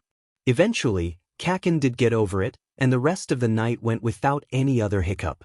On the first day, he was trying to leave but his mother kept fretting. "Do you have your books?" "Yes, Mum, I do." "Okay, do you have a handkerchief?" "Yes, Mum. I'm going to be late if I don't start leaving now," he said, sighing. "All right, I'll let you go." "But Izuku." Turning to his mother, he was faced with a big teary smile. "I think you're super cool right now." He smiled. "Thanks, Mum," he said, before leaving and meeting up with Kacchan. "I'm still mad at you, you know," the boy said, pouting, causing Izuku to snigger. "Yeah, but doesn't stop you from loving me." Izuku gave the boy next to him a cheeky smile, before running, as Kacchan ran after him with the intent to give him a noogie. Once they finally get to school, after Kacchan had caught him, they started to get lost. "TSK, they should put directions around the DMN place." Kacchan's gruff voice said. Izuku smiled and he brought up the mini-map he hasn't. Used it since he knows where he is going most of the time, so it had a limited radius. But it was useful enough to get to Class 1A. This is it. I should really upgrade the minimap, it'll be so handy. Especially for finding people who are hurt, or getting the jump on villains. He said, musing as he opened the door. They weren't the first, they weren't expecting to be honestly, but it surprised them, mainly Izuku, on how many there was already. Kaken went straight to his seat and sat how he would normally sit in class, and Izuku sat behind him. This way, he could play with Kaken's hair when he laid back if he got too mad or agitated. Fellow classmate, it is improper to sit like that in a chair. And your legs? Have you any respect for your upper-class men? The glasses guy who had tried to intimidate him and failed miserably. Huh? And who are you supposed to be? Kaken's gruff voice and snappy nature was back in an instant. There goes to hoping that Kaken will stay calm. I am Tenya Ida. And I ask you to put your feet down. And why do I have to listen to you, Four Eyes? Okay, now it was defiantly a time to cut in. Hey, let's try to get along, yeah? We'll be in the same class for the next year, and have a possibility of being in the same class next year, so let's try to not be at each other's throats. Yeah?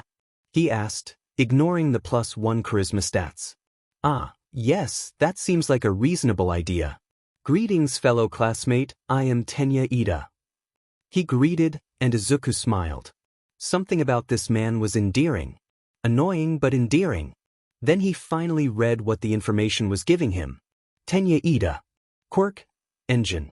LV.16 age 15.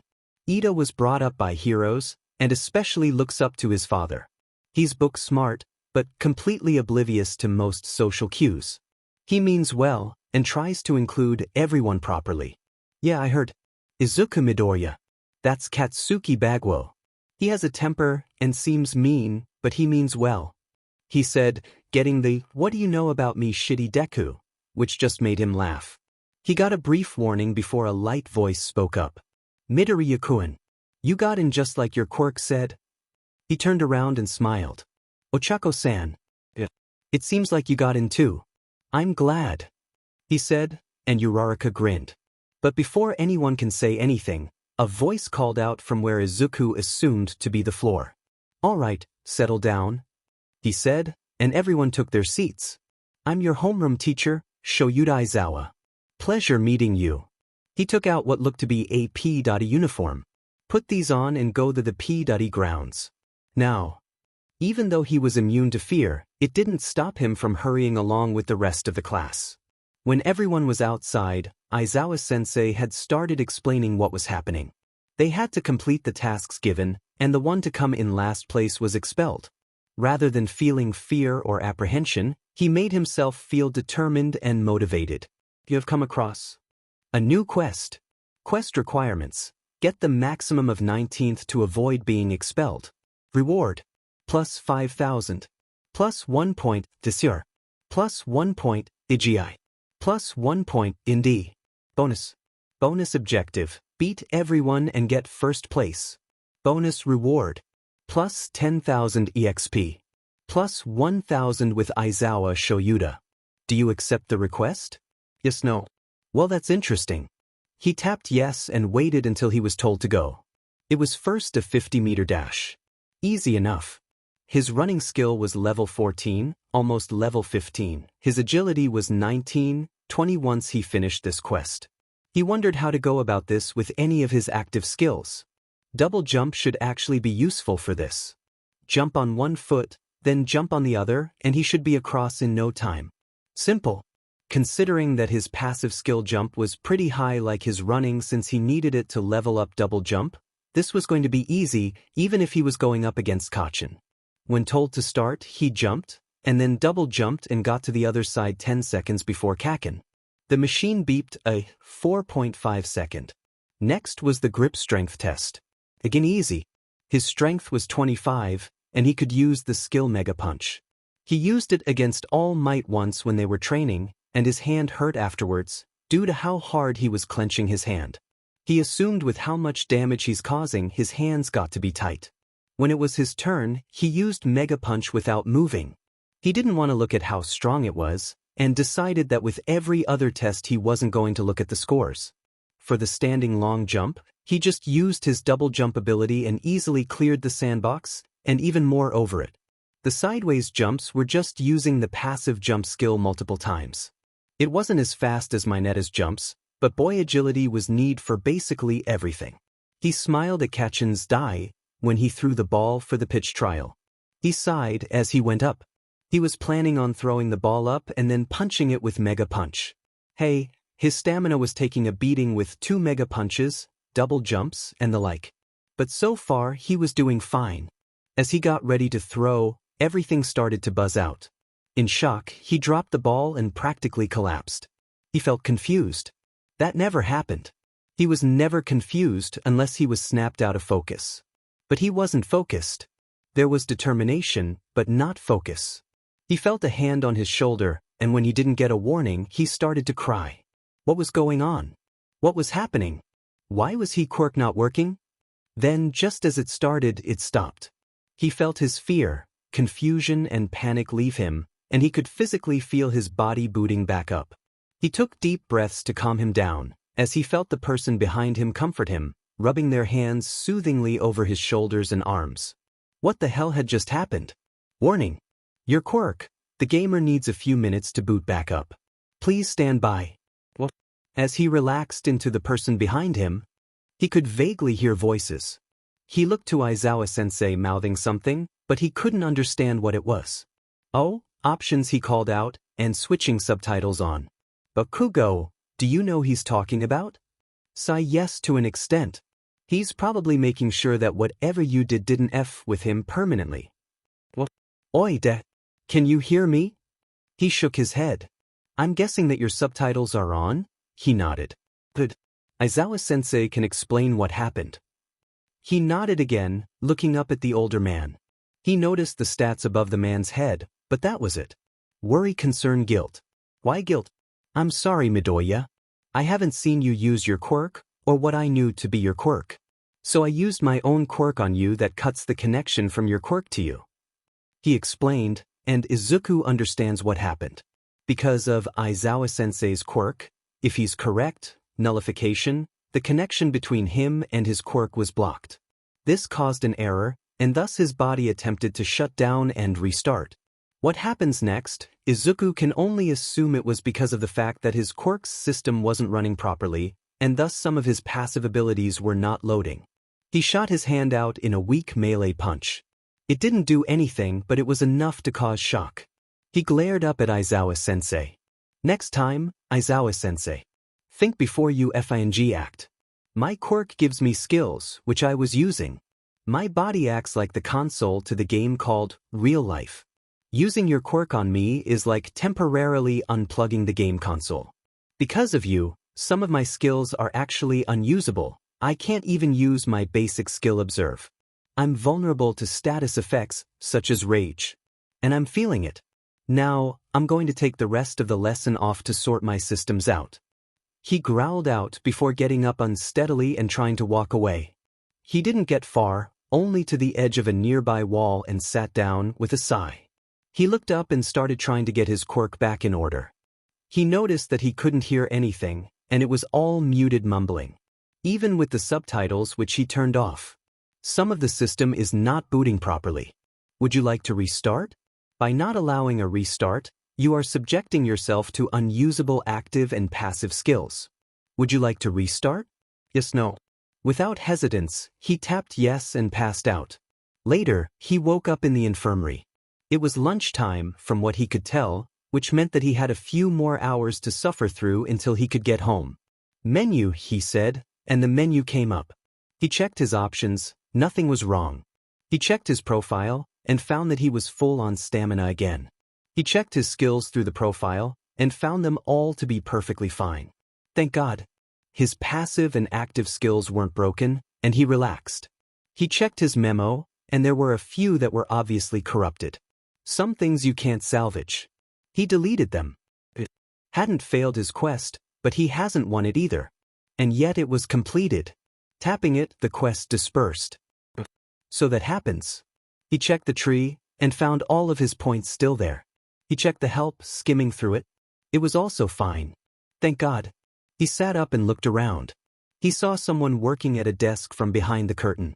Hello? He asked, and that got the other's attention. Ah, you're awake?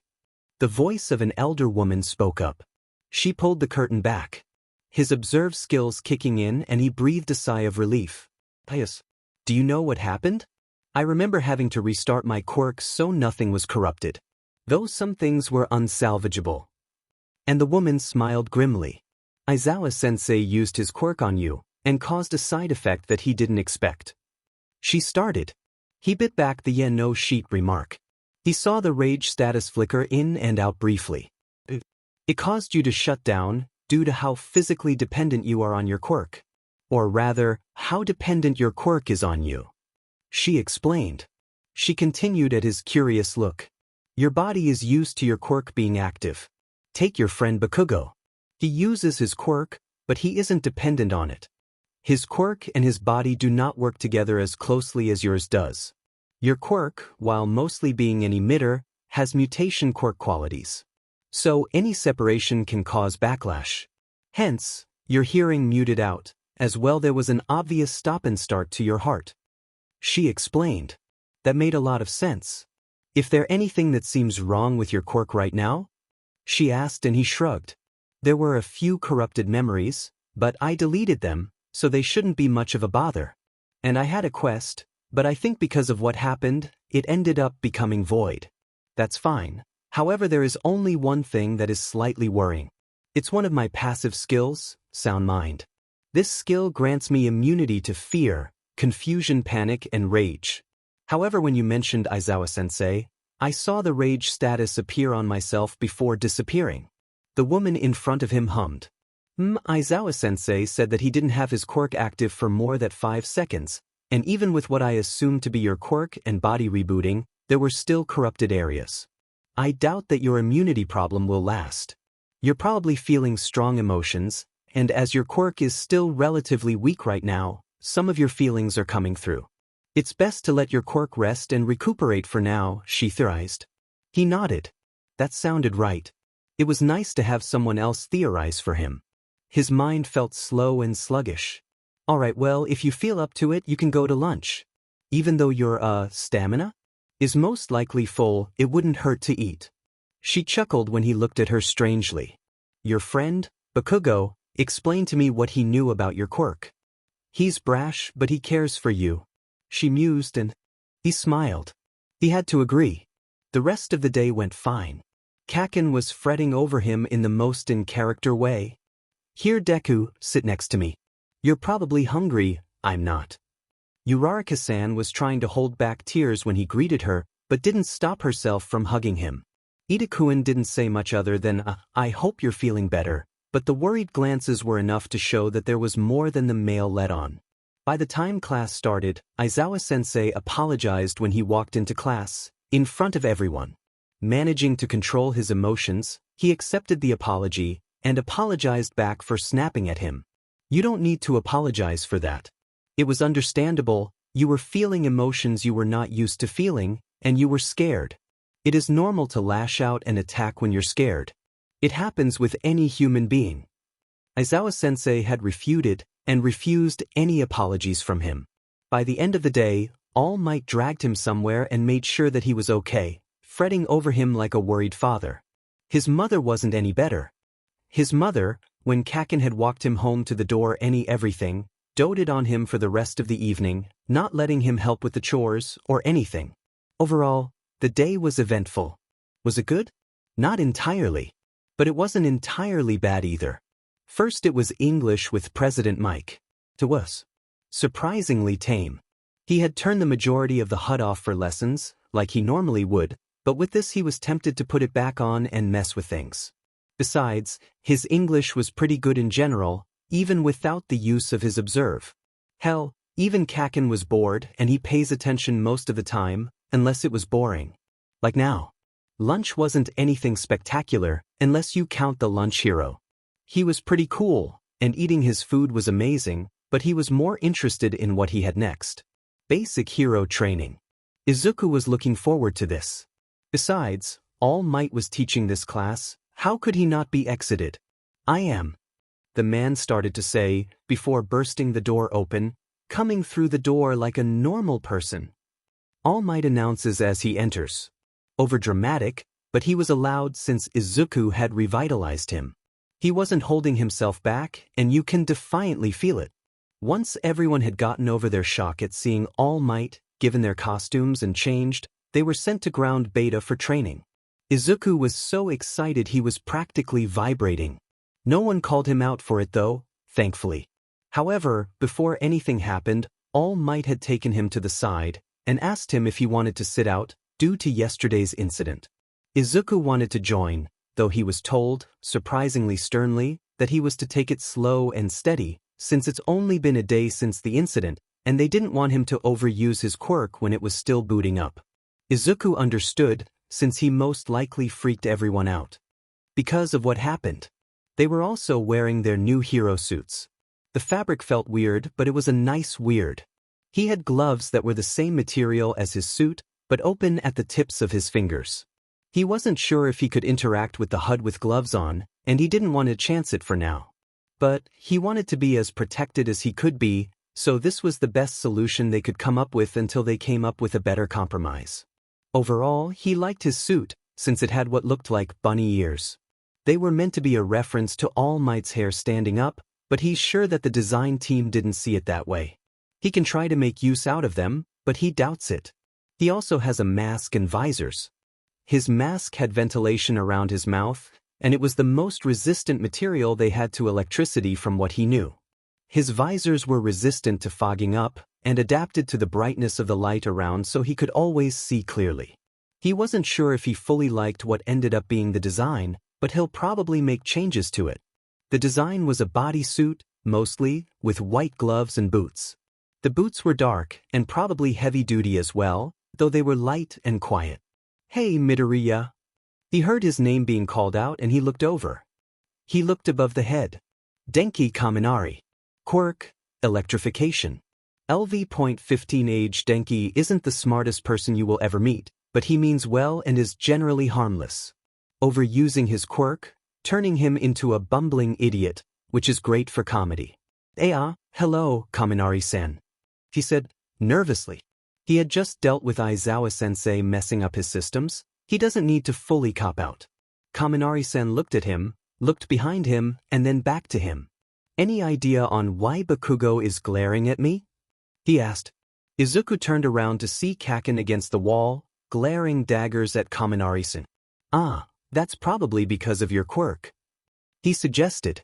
Question marks may as well have been coming out of the male's head at that. "Your quirk is electrification.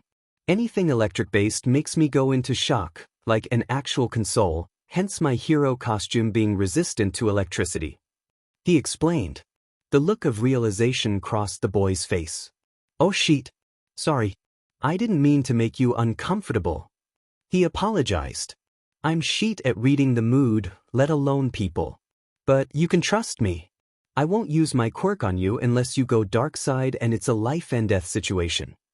The boy nodded and Izuku laughed. "If I ever turned dark side, there wouldn't be anyone to shock since Kaken would beat my butt 10 ways to hell." He chuckles and Kaminari laughed as well. "Yeah, he seems like the kind of dude to that. I do like your costume by the way. It's not the most stylish, but I think green is just your color." The boy grinned, and Izuku felt himself relax around him slightly. "Thanks. Your hero costume looks cool. Is it meant to conduct electricity?" he asked, and the boy in front of him looked confused before laughing. No, I didn't think about that. I defiantly know what I'm doing after this." The boy laughed and Izuku joined him, relaxing slightly. Kaminari's personality made him relax, and it was weird. He was thankful that the guy wasn't mean. He was pretty laid back. Then, All Might took their attention. "This will be an indoor battle trial," All Might announces. Villain cleanup is usually seen out in the open, but statistically, the better part of it is an indoor job. Most acts of villainy are committed indoors. Imprisonment, house arrest, the black market. In this hero-saturated society, any villain with intelligence is lurking in the shadows. For this test, you'll separate into villain and hero groups for a 2-on-2 team battle. He explained, and everyone was getting pumped.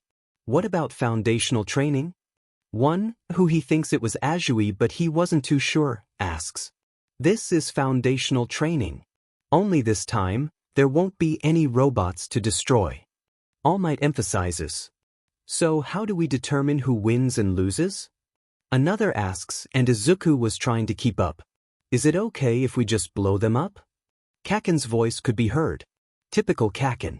Is there a threat of expulsion like with Aizawa-sensei's exercise? He hears Uraraka's soft voice ask, worry evident.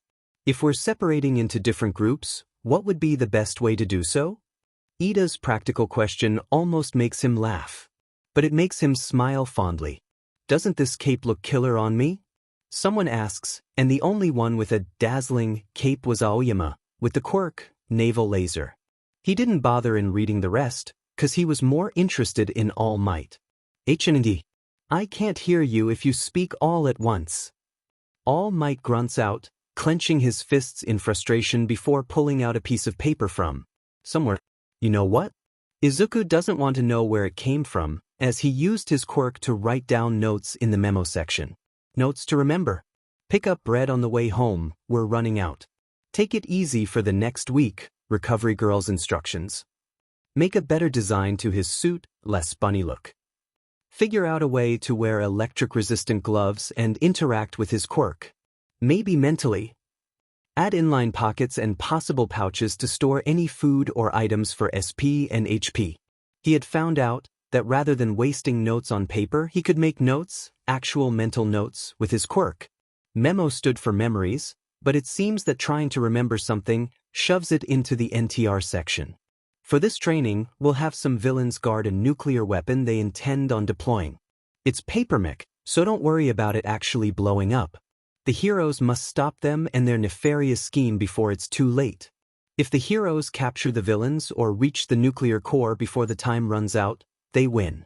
The villains manage to keep the core the whole time or capture the heroes, they win. Your teammates and opponents will be chosen by lottery. Someone will get picked twice since there are only 19 of you. Is that really how we'll do it? Ida exclaims, and Izuku looked around. He thought that there were 20 of them.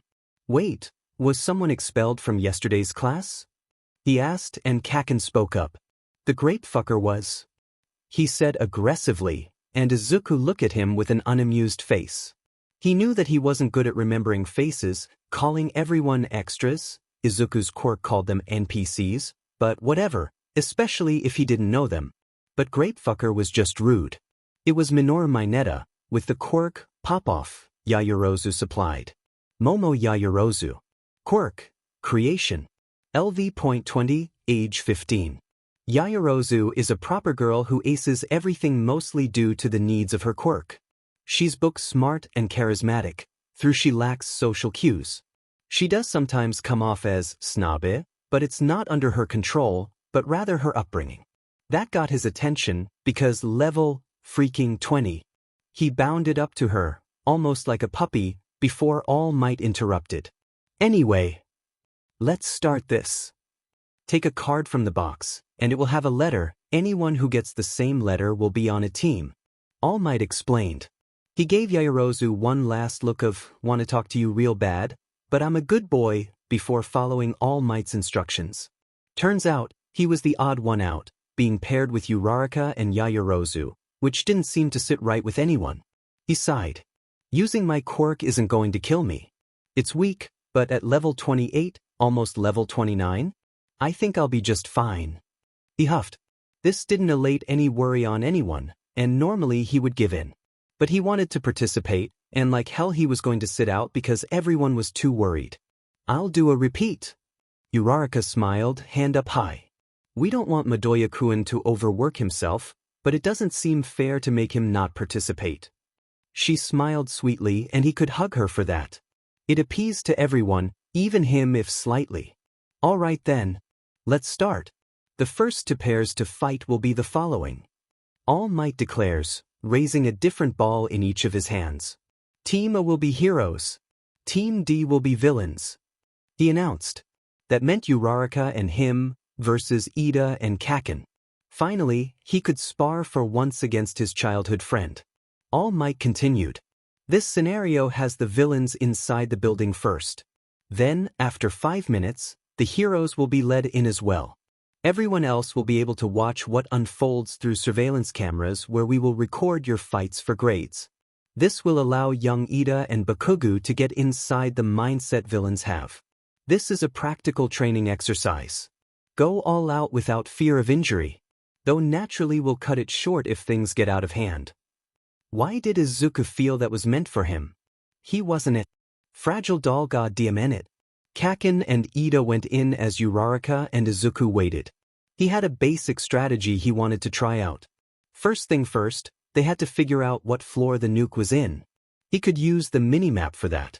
Then it was getting past Kaken and Ida. He had a stun lock ability, which would allow him to take them both down whenever he saw them. But in case they dodge, he could use melee fists to knock them back. He knows that Kaken won't go easy on him, but he was sure that Ida might. So that would make him mostly the bait, while Uraraka went for the nuke. With their plan set and timer given, they started. The nuke was on the second floor, which allowed Uraraka to fly up through the window where it was. She'd most likely have to deal with Ida, who wasn't paying any attention to the windows from the looks of it. To give her time, Izuku ran in alerting to both Ida and Kaken to where he was. "I'm a hero, and I'm here to stop you villains," he yelled, keeping an eye on his minimap, as he was a red dot coming his way, real fast. Kaken was going to come around the corner any second, so he had stun lock at the ready, and shot as soon as he saw something move. Kaken was still, and started to convulse, but that was normal. He used it on All Might once, and it only shocked him, but he had the same reactions. "Don't worry, Kaken, it only lasts 10 minutes. He smiled, accidentally giving his friend charm before running off, using the map to get to exactly where he needed to go. When he got to the room, Uraraka was watching through the window, and Ida looked at him. "Evil villain. I am here to stop you," he announced, before ducking out of the room and narrowly avoiding Ida's hold. Ida seemed to have either not noticed that Uraraka was not with him, or ignored it in favor of catching Izuku. Until Kaken started shouting. The shock must have worn off enough to allow the boy to speak. "It's a trap for eyes. Roundface is probably around somewhere." That made Ida look at the nuke where Uraraka was slowly gliding towards. But that was a mistake, and that opening allowed Izuku to stun lock him. He convulsed as Uraraka grabbed the nuke, signaling that the match was ended. He managed to roll away before Ida could squash him when he fell. Izuku was able to use Cure on the pair of them, then stating that he was fine when he wobbled because he was using SP, but he had enough. Seriously, they were acting as though he couldn't take care of himself. When they got to the watching room, he pulled his stats up and checked. Midoriya Izuku. Quirk. The Gamer. Level, 28. EXP, 7,565 28,000. Health points, HP 1505-1505. Stamina points, SP 7851505. Strength, STR 25. Agility, AGI 19. Endurance, IND 21. Charisma, A 17. Intelligence, INT 25. Wisdom, WS 19. Luck, LUK 17. His health was full, and his SP wasn't even all that low. Heck, it was higher than 50%. He was feeling annoyed and the status agitated popped up, and then he saw it. Rage. Ah, so that's what nullified rage. Agitation. He took a moment to breathe and calm down. He didn't want to snap at anyone. He was already seen as unstable physically. He didn't want them to think that he was unstable emotionally either. After a few breaths, he turned to the rest of the class. The only 4 that weren't present were shown on the cameras. He stood next to Kaken and talked lowly. "I found the status effect that nullifies my immunity to rage," he said, and the curious tint in the boy's red eyes shone, even in the relatively dark room. "It's agitation. I've never been properly agitated before, but it seems to nullify my immunity to rage. And everyone treating me as though I'm fragile china glass isn't going to help," he explained, and Kaken nodded. "I know you don't like confrontations, so I'll do something." Kachen said, and Izuku smiled. No violence. Though you can shout if need be. And the look of, "You're kidding," crossed the boy's face. No violence? Have you met me? That made the pair of them chuckle. But fine. No blasting, no punching, and I'm assuming no threatening. A nod. Ugh, you don't make this easy for me, do you? And Izuku smiled. Of course. I'm your childhood friend. I have the right to make it hard for you. Adding a wink, it took Kaken a moment to process the innuendo. Do you? The class turned to Kaken, shaking Izuku by the shoulders roughly, cheeks as ears dusted pink. They were going to intervene when Kaken stopped, hit Izuku on the arm, and then stalked off. Izuku fell to the floor in fits of giggles, laughing harder at the, "Don't laugh, Demon Deku, I'll knock you out." "I thought your name was Izuku Midoriya?" Uraraka asked, helping Izuku up. "It is, but Kaken gave the nickname Dever. Some reason neither of us can remember." He shrugged. Uraraka nodded. "Well, Deku sounds like you can do it." "Like a cheer, no?" she asked, and he smiled and shrugged. "Maybe?" "Who knows what was going on back in 4-year-old Kaken's head?" he asked, and the pair of them laughed. Even though he should be taking the time to take notes on everyone's fighting skills, he couldn't help but try to memorize all of his classmates' names and quirks. Just so he didn't get anyone confused in the long run. He didn't get to yesterday, which SCKD. He looked around and noticed one that stood out in particular. Half white and half red hair, all in white, and what looked to be faux ice, or actual ice, on left side. Then he noticed the name and level. Shuto Todoroki. Quirk, half cold half hot.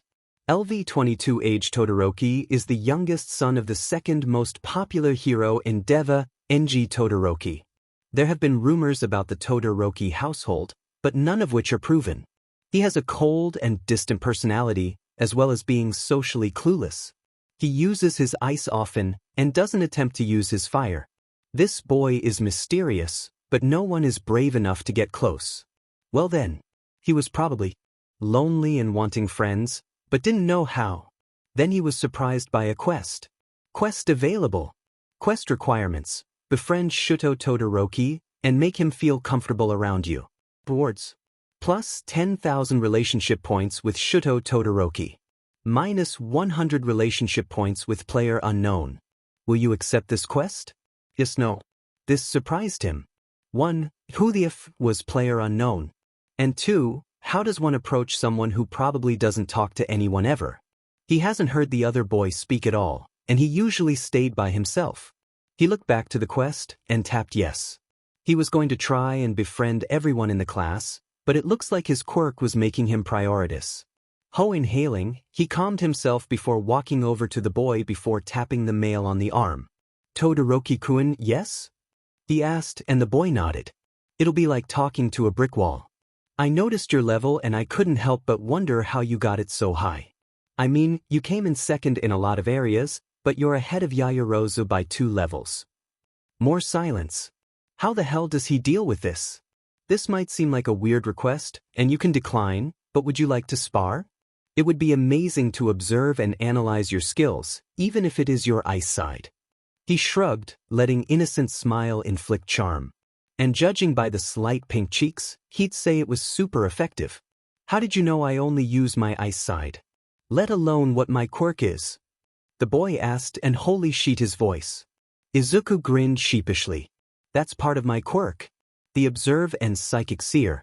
Observe lets me see your name, quirk, level and age. Psychic Seer gives me a basic description of you. It mentioned that you refuse to use your fire, which is fine. Though I can't begin to imagine how limiting that'll be. It'll be like me just using my passive abilities. I'd be smart, sure, but I'd be essentially useless in the combat field. He explained, and Todoroki had an almost shocked look, before going back to a neutral almost indifference. Maybe. I'm curious to see if that stun move can get past my ice. Todoroki finally said, and Izuku was fist-pumping himself mentally. Yeah, now that you mention it, I'm not sure. I've only tried it on 6 targets so far, and it's about to level up soon. Todoroki gave him a look that Izuku could assume was curiosity. 6? But you only used it twice? Who else did you use it on? He asked, and Izuku was about to say, All Might, but stopped himself. Some of the robots during the exam. The 3-pointers and the 0-pointer. Todoroki went back to a neutral expression. Makes sense. If that didn't sound like the end of their conversation, then he didn't know what did. Then Todoroki, and someone else who he didn't catch the name of, were called for their matchup. He watched as the bi-haired male walked off and sighed. That wasn't going to be easy. But him if he wasn't going to make that boy be friends with him. It's been a few days since the Aizawa incident, an All Might's class, and everyone had stopped treating him like glass. Thank God. He really didn't like the rage status. It made him focus on one thing, and made him feel awful afterwards. He really didn't like it. However, he had a general friend group to keep him sane. Kaken was the one who, like in middle school, acted like a guard dog. That comment was made by Uraraka. There was also Uraraka, who was seemingly determined to befriend him. They were almost at close friend, with how much RS points he got with her. There was also Ida, who attempted to keep peace and order. He never succeeds, but he backed the man up anyway. He may even get somewhere. There was also Kaminari, who was able to split his time evenly between everyone, and even made Izuku feel relaxed, despite being Izuku's weakness. He was an idiot, but he was a good guy.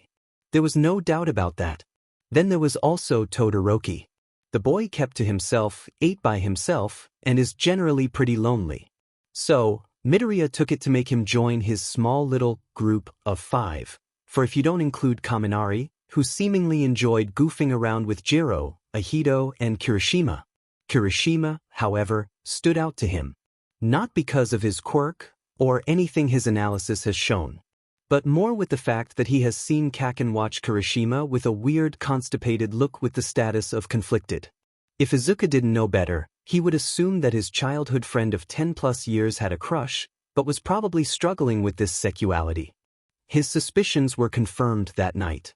He had gotten a text from Kaken, asking if he was awake and if he could call. Izuku said yes and picked up on the first ring. Hey Kaken. Is something on your mind?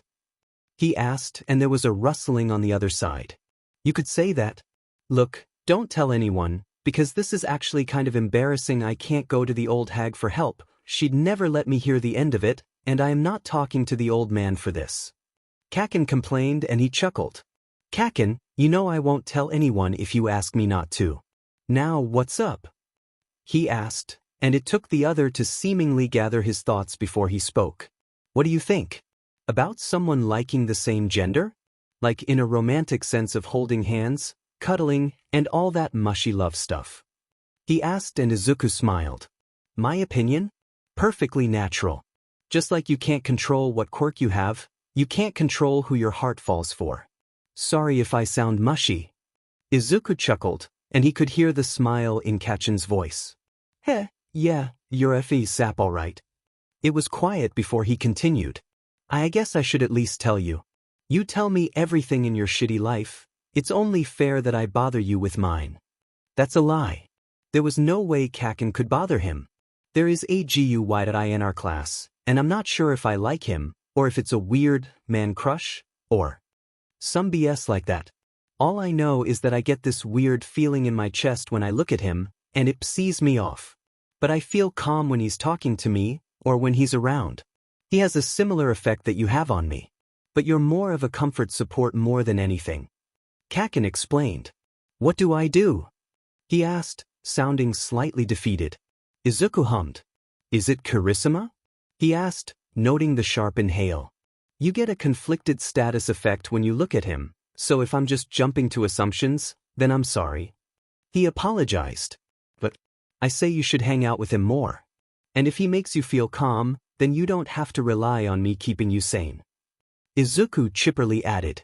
Besides, I want to see you happy. And if being friends with a guy that makes you relaxed, which is a rarity, then go for it. I'm not going to cry a river if you get a boyfriend. We're basically brothers, and if I can't feel happy for you, then what kind of brother would I be? He asked.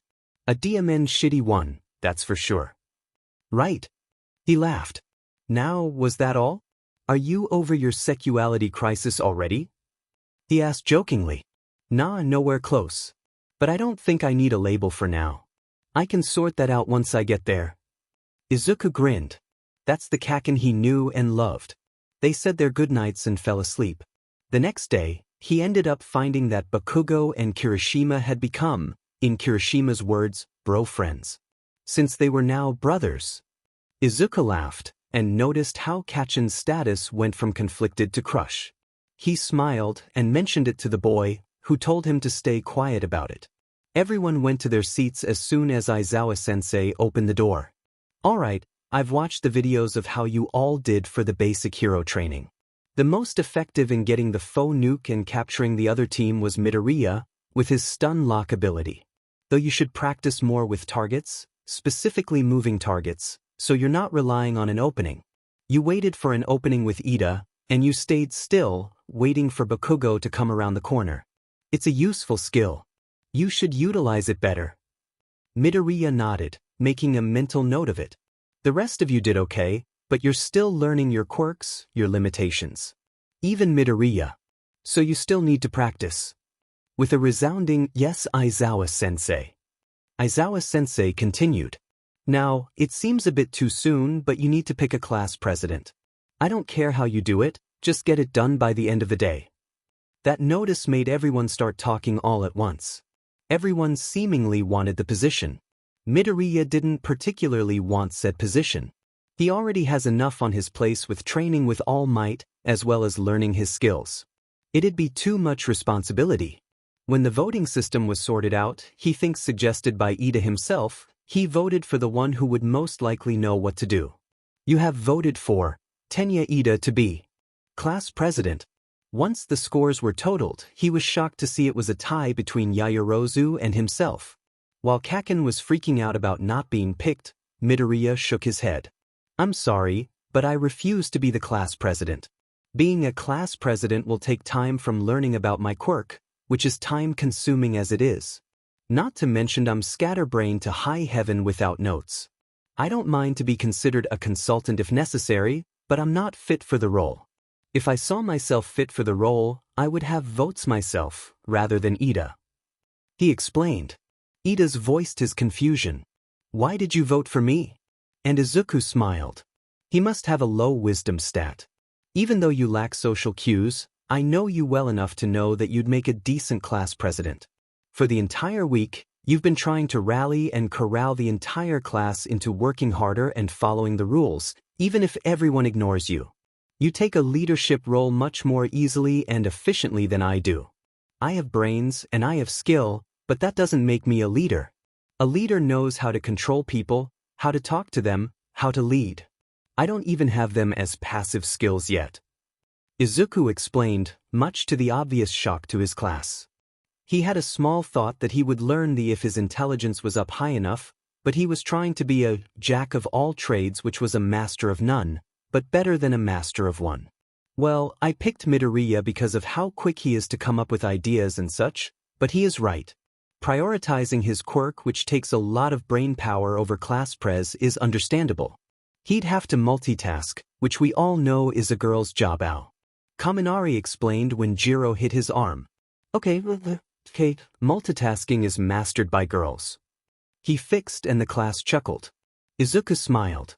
Wait, so do we go with Yaoyorozu, or let Ida and Yaoyorozu to work together? Kirishima asked, and while everyone was thinking, the bell rang for lunch, so they went. Kaken followed Kirishima when Kirishima asked him to eat lunch together. While no one else could see it, the crush status was evident on Kaken. So, he caught up to Todoroki. Todoroki-kun, he said, tapping the taller male on the shoulder. He turned to look down at Izuku, and Izuku cursed his small stature. Being 5 feet 5 inches was not fun sometimes. Do you want to eat lunch with us? Ida and Uraraka will be there. I'm not sure about Kaminari though. He said, as Kaminari was with them yesterday. The ice and fire user thought for a few seconds before nodding. Midoriya gave himself a mental high five. Cool. Let's go, he said, smiling, letting charm activate, before grabbing Todoroki's arm and practically dragging the poor boy to the cafeteria. It may seem like he was invading the boy's personal boundaries, but after nights of thinking, he came to the conclusion that sometimes, Instead of slowly chipping away the wall, it was better just to smash through. This might have the opposite effect of making them push you away, but as long as charm was activated, Izuku had a bit more wiggle room. Ida, Uraraka were already at the table. Kaminari was at the table with Ishido, Jiro, Kaken and Kirishima. So they, Izuku and Todoroki, sat with Ida and Uraraka. "Oh, Todoroki, you're joining us today?" Uraraka asked, and Todoroki nodded. "It's nice to see you making friends. While training to be heroes is first priority, making strong connections should be a strong second." Ida said. Todoroki said nothing, leaving the table to be awkwardly quiet for a while until Izuku decided to throw caution to the wind. "Who's everyone's favorite hero?"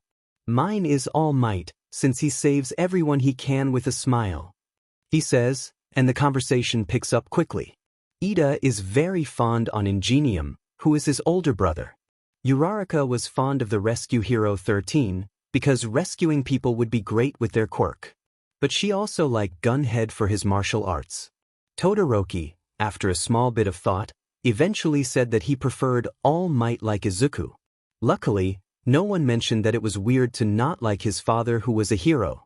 He was thinking that Ida didn't notice, but Uraraka must have noticed something. Because after that, she kept the entire conversation away from family matters and heroes to chat about normal stuff. "But we're aspiring to be heroes. Why do we need to care about gossip?" Ida had asked, but before Uraraka could say anything, she was interrupted by an alarm. Well, that wasn't very good. He checked his map, but it wasn't very useful. A Security 3 breach started to be called out, and everyone started panicking. Now they were just useless.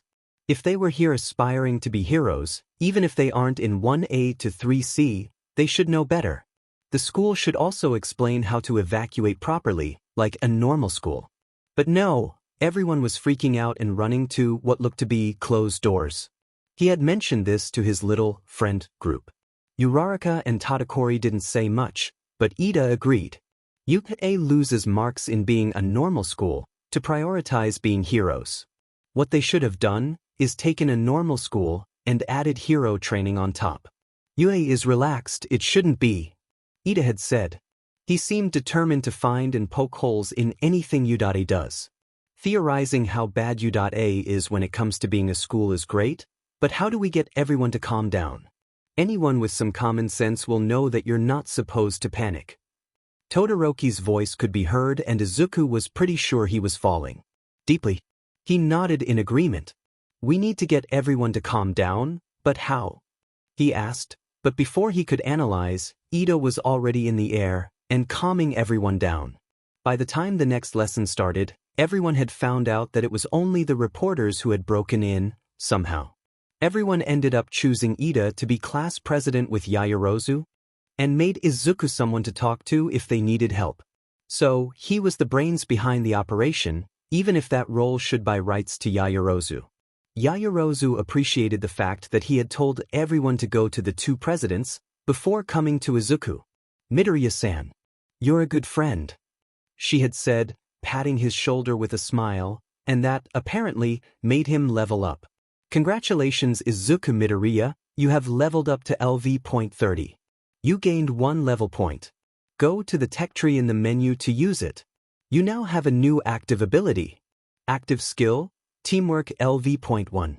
You can ask 1 to 4 people to join a team. However, you must be touching them directly, and you must have the friend relationship with them. This can only be used for a limited time of 1 hour. They gain the passive ability Safe Body, and the entire group can talk to each other no matter how far apart, until the time runs out.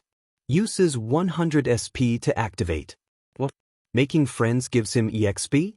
Well then, guess he knew what he was doing for a while. So, he checked his profile to make sure he knew what he was working with. Midoriya Izuku. Quirk. The Gamer. Level 30. XP. 30,000. Health points. HP 1505 1720. Stamina points. SP 1500 1720. Strength. 26. Agility. AGI 22. Endurance. IND 22. Charisma, CA 18. Intelligence, INT 27. Wisdom, WIS 23. Luck? LUK 17. Well, it's not terribly bad, but his charisma could be a little bit higher.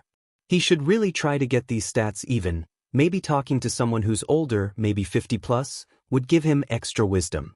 He needs to learn something to get his agility up, even if it is 4 points. Endurance was fine. He was getting plus 110 points to his health and stamina, which was pretty good considering how much he conserved his stamina until it's the end of the day and he's using everything in his move set to level them up. He doesn't get much EXP, but he got to level 30 just fine. Relationships. Izuku Midoriya.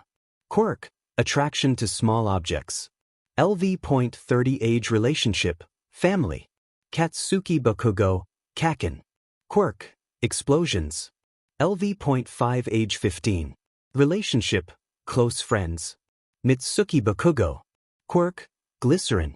LV27 age 38. Relationship, acquaintances. Achako Uraraka. Quirk, zero gravity. LV.17 age relationship, friends. Tenya Ida. Quirk, engine. LV.17 age 14. Relationship, friends. Denki Kaminari. Quirk, electricity. LV.15 age 14. Relationship, friends. Shudo Todoroki. Quirk, half cold half hot. LV22 age 14. Relationship, friends. Momo Yaoyorozu. Quirk, creation. LV.20 age 14.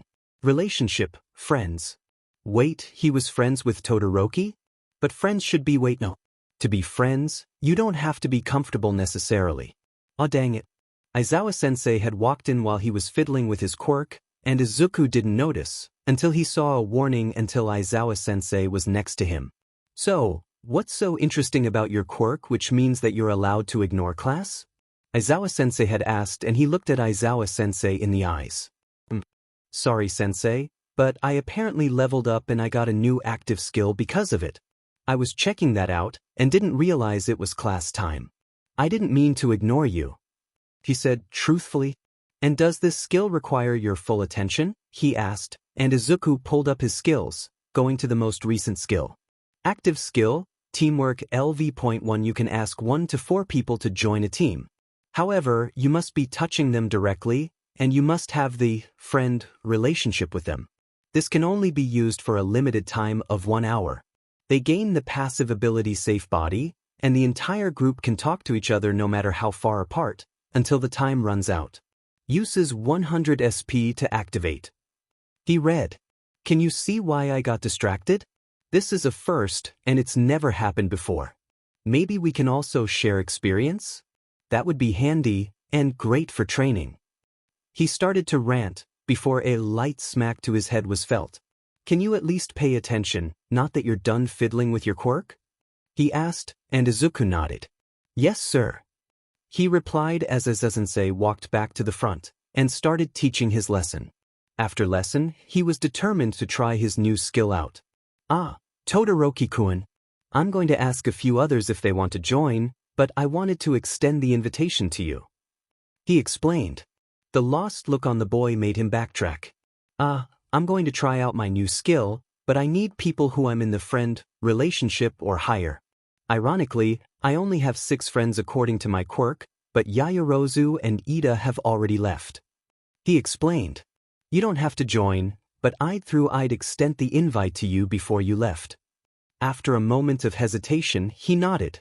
All right, he said, and Izuku beamed, causing charm again, and almost jumped in joy. First time to verbally agree. Yes, he was counting something as small as that as progress. He left, letting Todoroki follow him willingly. Uraraka-san. Kaminari-kun. Kaken. I'm going to try out my new skill today, would you like to join? He asked. It's me and Todoroki-kun so far. He smiled. Uraraka apologized. Sorry Deku-kun, but I have to get home. Maybe some other time though. Uraraka said as she was already almost out of the class. Kaminari shrugged. Sure, I don't see why not. He replied with a grin. Cool, so that was 3 in total. I was planning on hanging out with Kirishima today. Kaken said, obviously torn. Young love. You can bring Kirishima-kun in too, Kaken. Who knows, my Quick may think he's a friend and he can join. He grinned, and Kakin punched his palm. Hell yeah. Get back here, shitty hair. And like that, Kakin was already out of the room. Just how were they close friends again? Oh right, known each other since childhood, right? Let's go somewhere to practice. Izuku suggested, and so, after asking some teachers, they ended up on the grounds where the Quirk test happened. Both Todoroki and Kaminari advised against it, but Izuku shut them down. Honestly, the pair of you are acting as though I can't handle emotions, he said, and the two looked at each other. The only time I experience rage is when I get the status agitated, which nullifies my rage immunity, for some reason. Now, are the pair of you going to act as though I'm made of glass? Because Kakin sure doesn't, and I should have been broken by now with how much I hang out with him, he said, and Kaminari put his hands up in surrender. Sorry dude. I don't want a repeat of what happened. You scared the shit out of everyone. Uraraka was in tears cause we thought you had died at one point. Kaminari explained. I heard from Recovery Girl that your emotions were too strong for your Quirk to handle. Which is why we didn't want to come here, in case it brought up bad memories and strong emotions. Todoroki added and Kaminari nodded. Izuku sighed. I get it, I really do.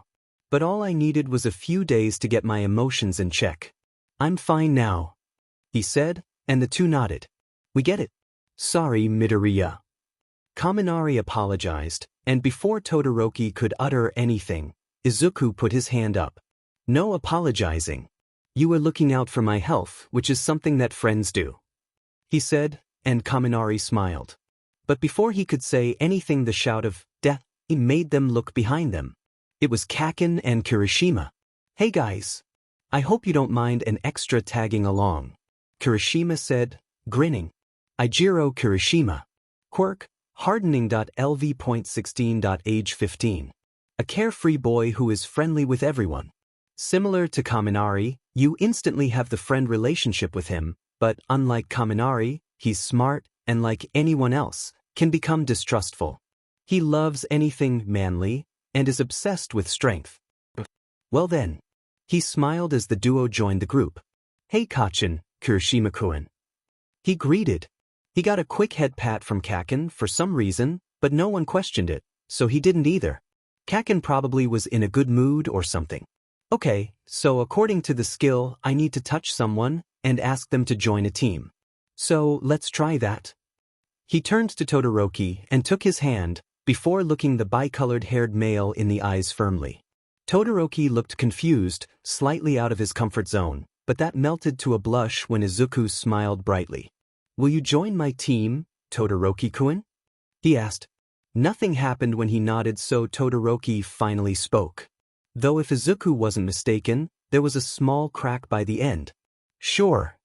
And that was the magic word. All of a sudden, Izuku had his own health. However, below him was a portrait of Todoroki, with his level, Quirk, health and stamina. A team has been created. Shudo Todoroki has joined your team. Todoroki looked around confused. Is this your Quirk? He asked, and Izuku shrugged. I don't see anything, and if it looks almost like a hologram, with bars up here with your name, and the same with me above you, he motioned to where it was to him, then yes. And Todoroki relaxed a bit. Is this what you live with every day? He asked almost in awe. Izuku briefly wondered if he has ever played a game before. Izuku nodded, grinning.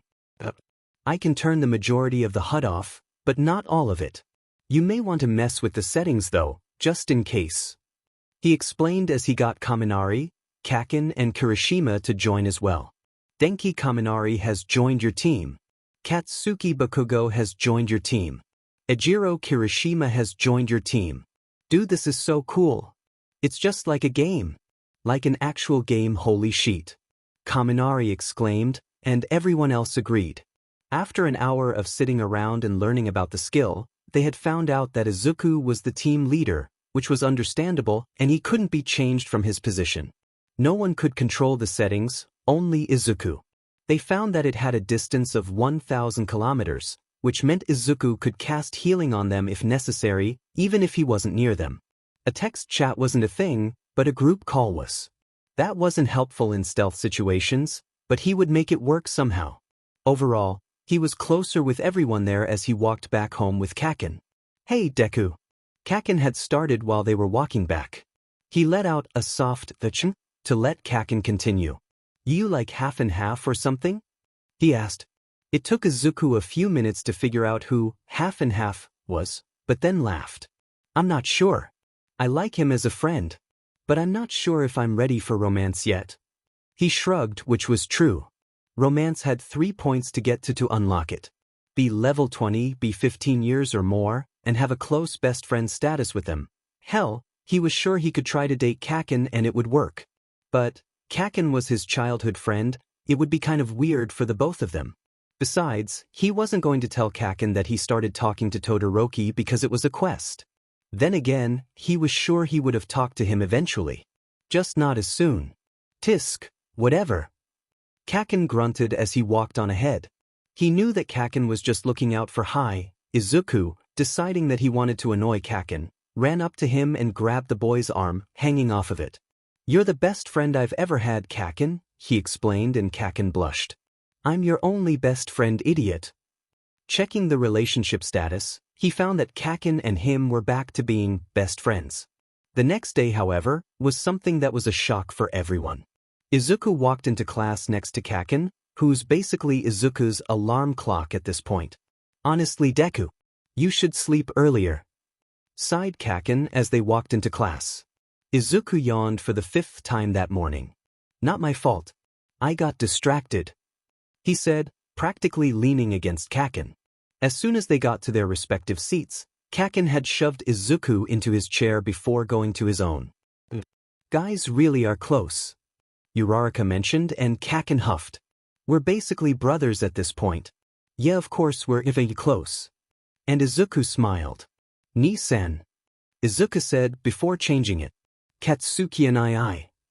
Izuku said, before bursting into giggles. Kaken glared at him before sniggering. "That would just make you Izuku to me then," Kaken said with a grin. Izuku shot his arms up. "You used my first name for once." Then put them both into another round of giggles. "Why are you both laughing? It's nice to see some students lively, but you're too lively." Ida spoke up and Uraraka shrugged. Apparently they're close like brothers, so they're calling each other what they would call each other if they were brother? "I think that, and I'm pretty sure Izuku attempted an all-nighter last night," Kaken said, pointing to Izuku. "No, I stayed up till 2:30 a.m. because I was trying to create a strategy with my new skill," he said, and Kaken nodded. "As I said, you attempted an all-nighter, fell asleep, and got woken up by me coming in and kicking you out of bed. Midoriya-kun, please try to keep a proper sleep schedule. It is unhealthy to get any less than 8 hours of sleep. I recommend going to sleep at 10 at the latest," Ida said, and Izuku groaned. I know. I'm regretting my decision," he said, clamping his hands over his ears. He was not awake enough to deal with lectures from Ida. He felt a hand on his head and then something cool. That felt nice. He looked up to see worried heterochromatic eyes looking at him. "Are you okay, Midoriya?" he asked, the status worry and concern apparent. He smiled, also inflicting charm on basically anyone around. "I'm fine, Todoroki-kun. Didn't get enough sleep, that's all. I'll wave up eventually." He smiled and Todoroki nodded. That was sweet of him. "I'm pretty sure," Kaken muttered. "What?" he asked, and Kaken dismissed him. "Nothing you need to worry about, Deku." And before he could pester the boy in front, Aizawa had walked in, much to everyone's confusement. "Today for your basic hero training, you won't just have All Might. You will have All Might, myself, and one other individual," he announced. "Excuse me, sensei. What'll we be doing?" Someone, who he's pretty sure is Hanta, but he's not 100% sure, voices are hard, asks. "Disasters, shipwrecks, and everything in between. It's rescue training," Aizawa answered, looking bored as ever. "Aw man, rescue training sounds like lots of work as well." Kaminari pouts. "Kaminari, you're training to be a hero, you should be pumped. I'm ready to rumble. Kirishima encourages. Now he could see why Kaken would like the guy. He was a sweet guy. But if he hurts Kaken, I'm the best in the water. Someone, who he's pretty sure is Achui by the voice, disrupts his thoughts. You can choose to wear your costumes or not. It's not mandatory. But remember that your suits are more likely to protect you and enhance your quirks than normal. Gym attire. And with that he pressed a button for our costumes to slink out of the wall. Because the training ground we're using isn't at the school, we're taking a bus. So get ready and meet outside. After 10 minutes of changing and chatting animatedly with Kaminari, they were meeting up for the bus. The bus was already there, and Ida was trying to get them to pair up, without noticing that the bus had all of the seats faces to the middle all along the bus ride. Ida-kun, pairs won't work. He mentioned to Ida, who finally noticed the type of bus it was. Ida shook his head. No matter, Midoriya-kun. It will still be in order. And Izuku sighs fondly as Ida tries and fails to direct everyone properly. Once everyone is on the bus, and the bus is moving, it's a chatting storm. I say whatever comes to mind, Azui blurts out beside Izuku. Midoriya-chan. Yes, Azusan? Izuku asks. He hasn't really spoken to her much, but his quirk called her trustworthy, but blunt. Call me Tyu-chan, Azui insists. Alright. Izuku replies nervously, not used to calling anyone he's met for more than a week by a nickname.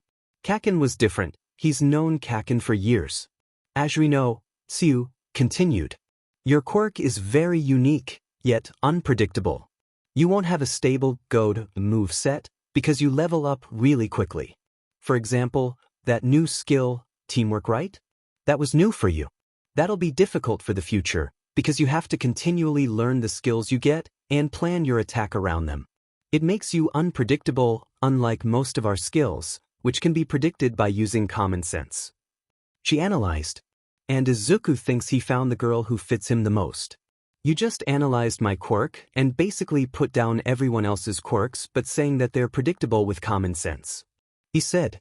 Which means you use common sense quite often, yes? The frog-like girl looked at him and nodded. Yes. Your point, Midoriya-chan. Ajusan. Sorry, Detsujin. You're officially my favorite person in the class. He said, eyes practically twinkling. He felt the bus grow colder, and they heard a Deku, as Kirishima changed the subject. Azui-san's right though. My quick just makes my body hard and impenetrable, but that's not flashy unlike yours. I'm pretty sure your melee fist stands out. It broke the majority of the bots in one hit. Well, that's because of the bot's level and the fact that I've maxed out my melee fist. I'm level 30, halfway to for the entrance exam, I was level 27, Kaken gave me a quest to stay quiet, and it gave me EXP. So I was a higher level than most of you, which is why I think I got so many points. The one pointer was only level barely even 500 HP.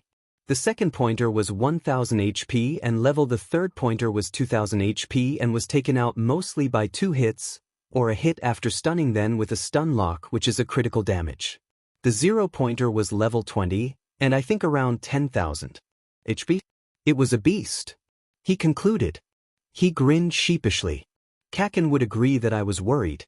Because I basically grinded like no tomorrow. The highest, without me around, would be Todoroki at level 22 and Yaoyorozu at level 20. He said, pointing to each individual. I'm curious about Todoroki-kun mostly, because he's the highest person I've seen for his age. I want to pick at your brain, but that would be too rude. He grinned, and everyone could vaguely feel the bus warm up a bit more. Then Aizawa appeared once the bus came to a stop. Alright, everyone. We're here. Get out. At that tone, everyone scurried to get out. They leave the bus and enter what looks to be a giant dome. They enter and see multiple types of terrains. A smaller dome that looks as if it's on fire, a rocky mountain, a water-based terrain, and a crumpled urban-looking area. There is someone in a spacesuit, and Izuku checks above them. Anakuro Hiruki. Quirk. Black hole. LV. Age 28. Anakuro Hiruki, or 13, as they prefer to be known by, is a pro hero who specializes in rescue. They don't like the use of their original gender, and thus, they-them pronouns are preferred. They prefer the use of their pro-hero name as well. So Pro-Hero 13 was a rescue hero. That's so cool. Their control over their quirk must be ironclad for heroic work. He wasn't about to go around and tell people their name though. That'd be rude. It was like with Lunch Rush, though didn't pay enough attention since his mind was all over the place at that point. It's 13. I love them. They're so cool. Oh yeah, Uraraka liked Hero 13 and Gunhead, right? Welcome, everyone. Where is All Might Aizawa-sensei? The hero asked, and Aizawa sighed. He was going to walk here, but caught up in hero work in the next city over. He'll be here soon, but we can start without him. Aizawa said, and 13 nodded. Well, it looked like they nodded. All right, then I only have a few more things to say to you kids. 13 finally addressed the group of teens. As you all probably know, my quirk black hole can SCK up anything and turn it into dust. You've been able to use that quirk to save people from all kinds of disasters, right? It's great to get rid of large objects. But you must have a strong control of it to not harm people, right? Izuku asks. Uraraka practically jumps up and down from excitement. Yes, however it is a power that can kill easily. Some of you have quirks like that, right? 13 asks. Some of the students stilled, and Izuku looked down. Using his Mega Punch, to anyone that even have anything lower than 3000, even with the fact that it was still on level 1, it was still a move that can kill. The rest of his classmates also turned serious at this. In a society where people have powers, quirks are monitored, certified, and regulated, so normally, it's not a problem. However, one wrong step, and you could take the nearest person's arm off. Or freeze someone. And put them into a death-like coma. They explained, and Izuku wondered if they were talking about Kaken and Todoroki's quirks. Yours. 13 pointed to him, and Izuku jumped. Mine. He stuttered slightly. Yes. Your quirk is inconsistent, unlimited. It's dangerous if let wild, or even controlled. You need to keep a good heart on you. 13 pointed out, and in the back of his mind, there was something that spoke up. Yeah, like I've never noticed that I can do 3000 damage in one hit, and could possibly kill someone. Suppressing the urge to eye roll, he nodded. Like hell Deku is ever going to turn into a villain. Sparky here is practically his weakness, and I'd blow his head off before he could try anything. Kaken stated, and he winced. Yeah, that was a reason. Continuing on, this class will teach you how to use your quirks for good, and how to help others, rather than harm. 13 ended. Thank you for listening. That's all I have to say. And with that, they bowed after a round of applause from the students. All right then. We're going to split you lot into teams of 3, so it's Ev dash. He's cut off by the wailing of alarms. He was thanking the fact that he turned general sound down to 75%, otherwise he'd be cringing with everyone. Then, lights inside the USJ dome short out, alerting the rest of his classmates and teachers to the danger. Instantly, he pulls out a skill that he's used enough in his spare time to level it up. Dome Barrier. Active skill, Dome Barrier LV2. Learnt at level 22. A dome barrier that will not move once it's deployed. It cannot be moved or taken down. The only way to take it down is to break it with enough attacks. The barrier was put up and everyone looked around. It's magic defense. I picked it up a while ago. It's only level 2, but it'll be able to keep us protected for a while. It takes a lot of SP though, and it's not exactly the easiest thing to put up. I only took it because it would be handy to have it leveled up and protect people when I'm not around. He explained. And everyone looked at him. What? It's better to have a general area of protection than nothing, right? Besides, I protect my friends. I don't like people who threaten the safety of anyone I care about. He said, dark undertones in his voice, as he watched people villains, walk through a mist-like portal. He checked. Even this far away, he can still see. Shimura Tenko. Quirk. Decay. LV. Age 35. Shimura Tenko, also known as Tamura Shigaraki, is a pessimistic, childlike, yet an uncaring man. He was turned away from everyone, as his quirk decays anything he touches with all 5 of his fingers. He wants attention put on him, and essentially the League of Villains. Well shit. That wasn't good. Then there was also another. Kurogyri. Quirk, Black Mist. LV. Age 40. Kurogyri was abandoned as a child, and so his name has been lost. When he was found, he was given the name Kurogyri, literally meaning black mist, the name of his quirk. He can teleport anyone, anywhere because of his quirk. Well shit again. He wondered how to get out of his, before a quest popped up. Now was not the time for his quirk to find a quest out of this situation. A quest has appeared. Quest requirements. Protect your friends to the best of your ability. Rewards. Plus 15,000 EXP. Bonus. Bonus requirement. Take down the villains. Bonus reward. Plus 1,000 EXP each villain. Do you accept the request? Yes, no. That was actually making the best out of a bad situation, honestly. Then he remembered. Teamwork. He grabbed Kaken and Todoroki by the hands. Please join my team. He said quickly and quietly. Both quietly accepted. He did the same to Uraraka and Tsuyu, both accepting. He tried with Kaminari and Kirishima, yet all he got was a maximum people joined. Okay, try to think Izuku, try to think. You have high WIS and INT stats, this shouldn't be hard. Pressure. He said, muttering. Midoriya. Aizawa's voice called him to calm down. I appreciate you trying to help, but it's fine. Izuku cut him off. Aizawa-sensei, one of them has a decay quirk. He touches you with 5 fingers in the right place, and you're dead. The other? Has a teleport gate-like quirk. If they try to double-team you, no offense, and mind my language, but you're F'd. He said, his foot tapping. Case stats. What are my stats? Midoriya Izuku. Quirk. The Gamer. Level 30. EXP. 13050 30,000. Health points. HP 17 20 17 20. Stamina points. SP 15 20 17 20. Strength. 26. Agility. AGI 22.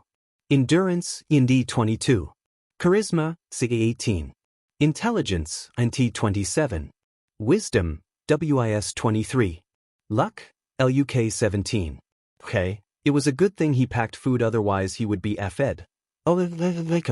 Not much of a need to panic. Everyone is safe unless that Kurogyri guy can warp people out of the dome, which will not be fun. His minimap would be useless trying to find villains. At least not in the immediate vicinity. Stun lock. If can stun Kurogyri, then Tenko Shigaraki, then the most dangerous are taken care of. He ducked down, ready to double jump over. Until a hand grabbed his shirt. Try, you shitty Deku. And I'll punch your face in. Growled Kaken. Then, Aizawa was gone, taking out villains out left, right, and center. He could just about see the status following him. Dry eyes. Oh no. Okay, how to help? Warning. Immediate danger behind. Instantly he activated stun lock and turned around to Black Mist. Hello, children. He could hear, and his noticed a glint of what seemed to be silver in the middle of the mist. Hagot. He raised his hand and used stun lock, shocking Kurogyri.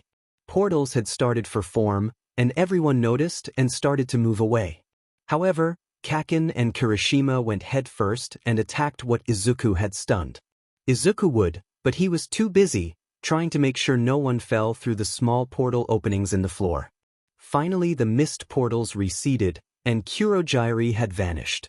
And appeared back where Tenko Shigaraki was. The one with green hair is able to stun people, but he also knew I was there before I had said anything. Kurogyri had said. Then that's his quirk and he's just really observant. The handman had said, looking right at him. Izuku, for an experiment, smiled as brightly as he could, waving and all. It confused, basically everyone. He tried to not burst into laughter right then and there. He remembers what happens to people under confusion. Confusion. People under this status effect cannot use their brain and almost act like lost sheep. This is usually a good time for a sneak attack. A memo. Remembering stuff for him when he needs it most. He sighed, rubbing his head. He then got an idea as he turned to Ida. Ida, once you have the chance, FING book it. Go get the teachers. If you see All Might, Tell him to get here but these guys are after him. He explained. Ida, snapping out of confusion as well as a few others. He nodded. What are you going to do? He asked. This skill I got ages ago, but I didn't deem it useful. Now I see the mistake. I was 10 at the time, but still. He explained without giving anything away. This didn't take much comparing it to now. But it's significant enough with the dome barrier, teamwork, and stun lock. Hope to God this works, he said, picking up Ida. Thanking his 26 strength, before throwing Ida. As Ida went towards the wall, he also phased through it. He saw his stamina drop to 580 as he fell flat in exhaustion. Well, that's fun. He took out an apple out of his mini storage and started eating as he sat on the floor. He going to need all of the stamina he can get. Apples give him plus 50 stamina, and he has 10 of them. He finished one and started eating another as he lets things happen. He looked at the villains and smirked. He had a thought, a passing thought. Eating an apple makes you look even more of an a-hole. He grinned as he sat, watching the status effects. Confusion, shock, and intrigue. You, a villain being intrigued in you is disturbing. Alright, what to do. Then there were the portals again. As they fell, he turned on the group call. Oh, guys. You alright? He asked, and he looked around. On a boat? Looked to be the water area. Okay, he was safe-ish. He looked around, he was by himself. A sheet. Ugh, I'm with shitty hair, and I think we're in the ruins of some city or some bullshit. Kaken said, and there were explosions. He looked to the edge and noticed. Villains were in the water. I'm in the rocky terrain dash. He was cut off and he got to see Todoroki's neat ice quirk in action. Wow, Todoroki-kun. You'd be twice as powerful if your fire was just as strong. He mentioned, watching the action carefully. A flinch, no eye contact, and looking like he's closing off. Welp, he has to save it somehow. Though to be honest, I prefer ice. I like the cold rather to the heat. He shrugged, nonchalant. It was true. He used stunlock, which ended up shocking basically everyone in the water. Didn't really care, they were attacking a bunch of kids. They deserved to have a decent shocking. He double jumped to the edge of the bank, missing the water completely. Thank F for leveling the hell out of that skill. It wasn't even at max yet. I'm good here. Tsu-chan is here with me. Uraraka's voice said chipperly. They were working together to take down enemies. Looks like me and Todoroki are the only ones who ended up alone, I guess. He laughed, and Todoroki nodded. I think we can hold out own well enough. You're many higher levels than me, and I'm fine. Todoroki said, walking down and looking around. I think I see. Oh, I'm near the ruins. Apparently, I hear explosions. He said, and Kaken grunted. Probably fighting. This is why I said to level up with me, Kaken. You would be able to cause more damage, he said in a sing-song voice, ignoring the shut up Deku. Todoroki, meet me in the middle of the plaza. I want to help out Aizawa-sensei. With a grunt of confirmation, Izuku ran. It wasn't far, but it was far enough, while Todoroki glided down using his ice. Izuku was already using his melee fist, sweep kicks and jump kicks. His agility was even going up. What is that beeping? Tsuyu asked, and Izuku smiled. That's probably someone's attributes increasing. Once I have more SP and we're not in a life and death situation, I'll help you figure out how to find your attributes. He explained. Sorry, the notification's at 25%, but I know why it can get annoying. He said, knocking another two together. They were all level 20s and he just sighed. You guys might have a hard time with these guys. Being level 20, they're way underpowered for me.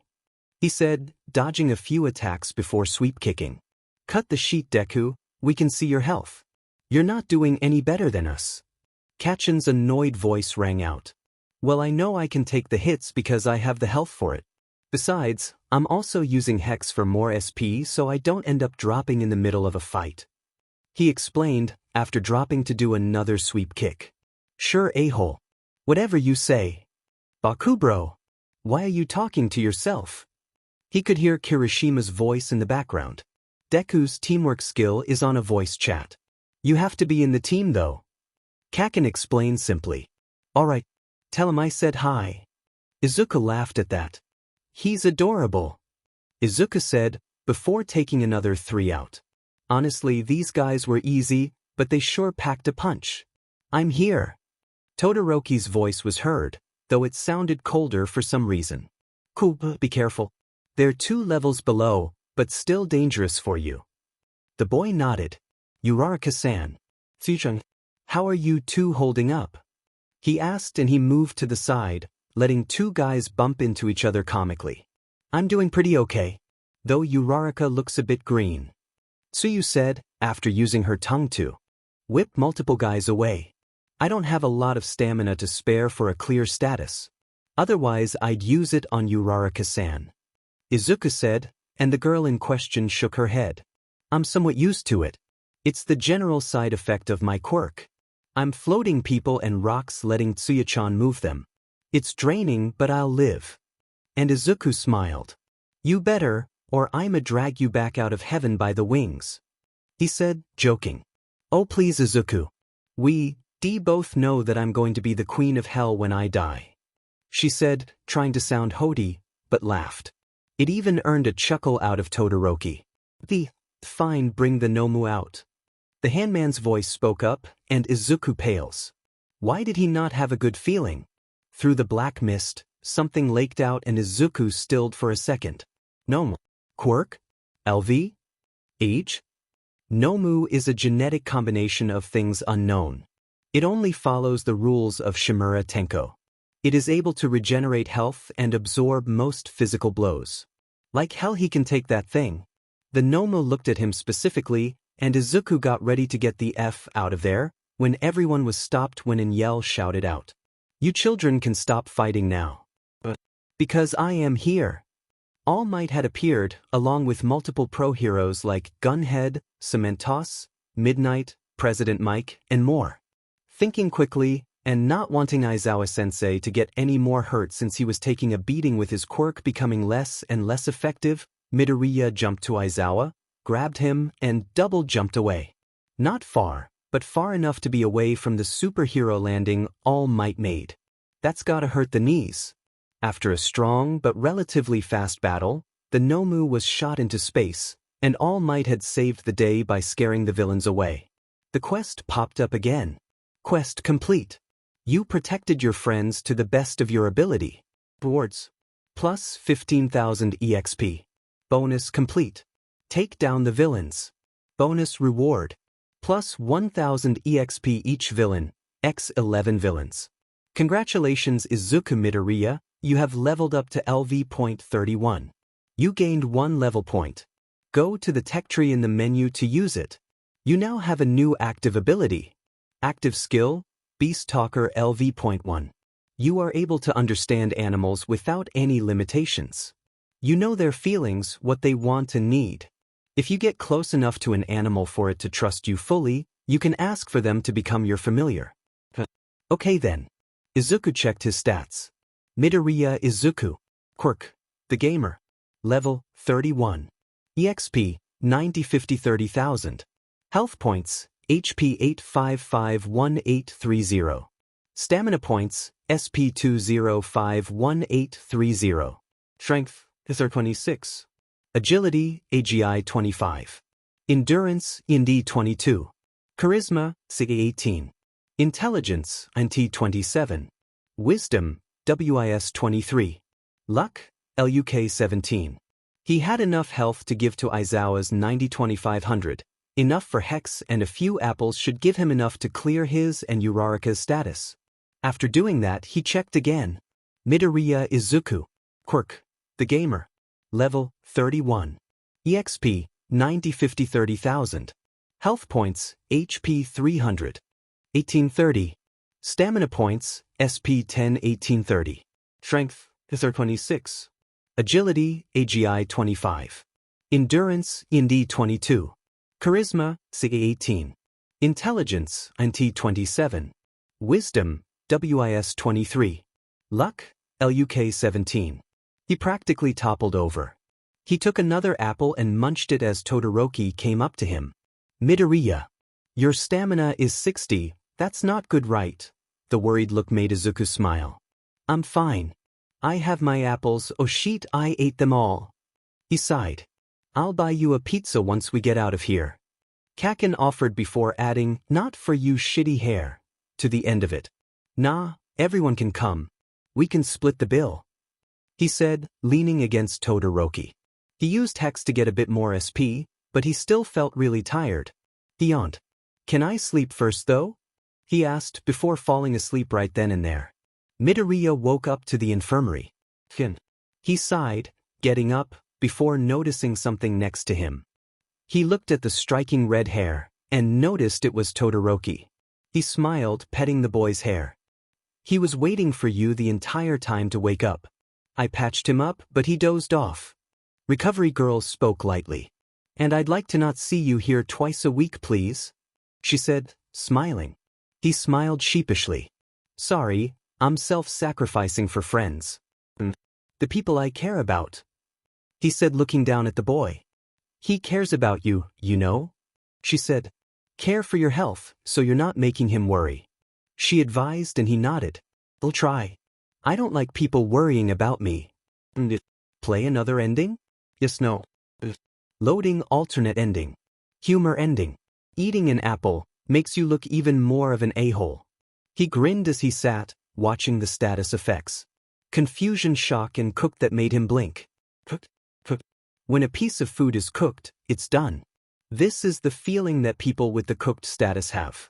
He couldn't even anymore. He tipped his head backwards and laughed. He fell back in fits of giggles. This was the absolute worst time to fall into fits of laughter. But the faces of confusion from before, plus the cooked status and definition. It was too much. He looked at his status. Mirth, amusement, cooked. That just made him laugh harder. Stupid Deku, what are you laughing about, D-man idiot? Kakin hissed, smacking the boy's head. Status effect cooked. When a piece of food is cooked, they're done. People with the cooked status effect are done. It's a reference to the meme of so done. It's effing play on words. He said, hands in the air. Kakin looked at him as if he was off of his rocker. You're effing insane. Kakin said, and Izuku chortled. Thanks. I feel it. He said, grinning. It was a great way to buy time though. Don't act out though. Buying time, he whispered before chuckling. Kakin blinked and chuckled. I guess I'll effing join you. Izuku then got a new passive skill. Passive skill, the sanity of a lunatic. When you act insane, you cause the status effects of fear, confusion, or nope. A status effect that makes them leave the situation they're in, not wanting to deal with it. This was the best thing he's had all day. And so Izuku, along with Kakin, who got Kirishima in on it, and thus everyone else, started to act insane. With Izuku leaving, everyone started to just act weird, or plan outright creepy. However, Izuku had the most effect on anyone, though it seemed to spread to everyone anyway. Eventually, the villains fled, Tenko Shigaraki saying something along the lines of the classic, I'll be back, thankfully taking that god-awful creature that needs to be put down, before they all disappeared through Kurojire's black mist. When Ida came back with teachers and All Might, the villains were long gone, and Izuku was trying to get Aizawa to allow Izuku to cute him. Aizawa-sensei, your status effects are all bad. You shouldn't overuse your eyes, he said before taking a bite of his apple. Let me clear your status. It won't affect me at all. I have apples. See, he said, showing the 5 apples he has left in his pouch. Midoriya, I appreciate it, but I don't need the help. All Might, you're a bit late. Once they had managed to convince all of the heroes that yes, villains did attack, but we managed to scare them off by acting insane, they decided that it was too unsafe for now, and went back to the school. The only one to take any sort of damage was Ida and Izuku. Izuku when he used up a lot of his stamina, and Ida when he was thrown by Izuku. Anyone ask, and they'd say that it was highly confusion, and it went by a bit too quickly. Midoriya refused to take any comments about it. In his eyes, he had a brief moment of insanity that just worked in everyone's favor. Uploading information. Information has been uploaded and received. Play information? Yes, no. Playing information. Hello everyone. The second book is now out. Still sorting minor bugs, but it's out there. Laughing face. You can find it here. Or you can just look up Our Choices Matter. Or you can just click the series and find it there. Either way, I hope you enjoyed this book and continue to support me through the next one. It gets gay, it gets tense, tension flies all over the place, and Shinso is just a friend, trust me, and Jumpy Grandpa shows up. Eventually, laughing face. This is the end of the information. What would you like to do now? Play again. You have decided to leave. Have a pleasant day. Warning. There is a corruption.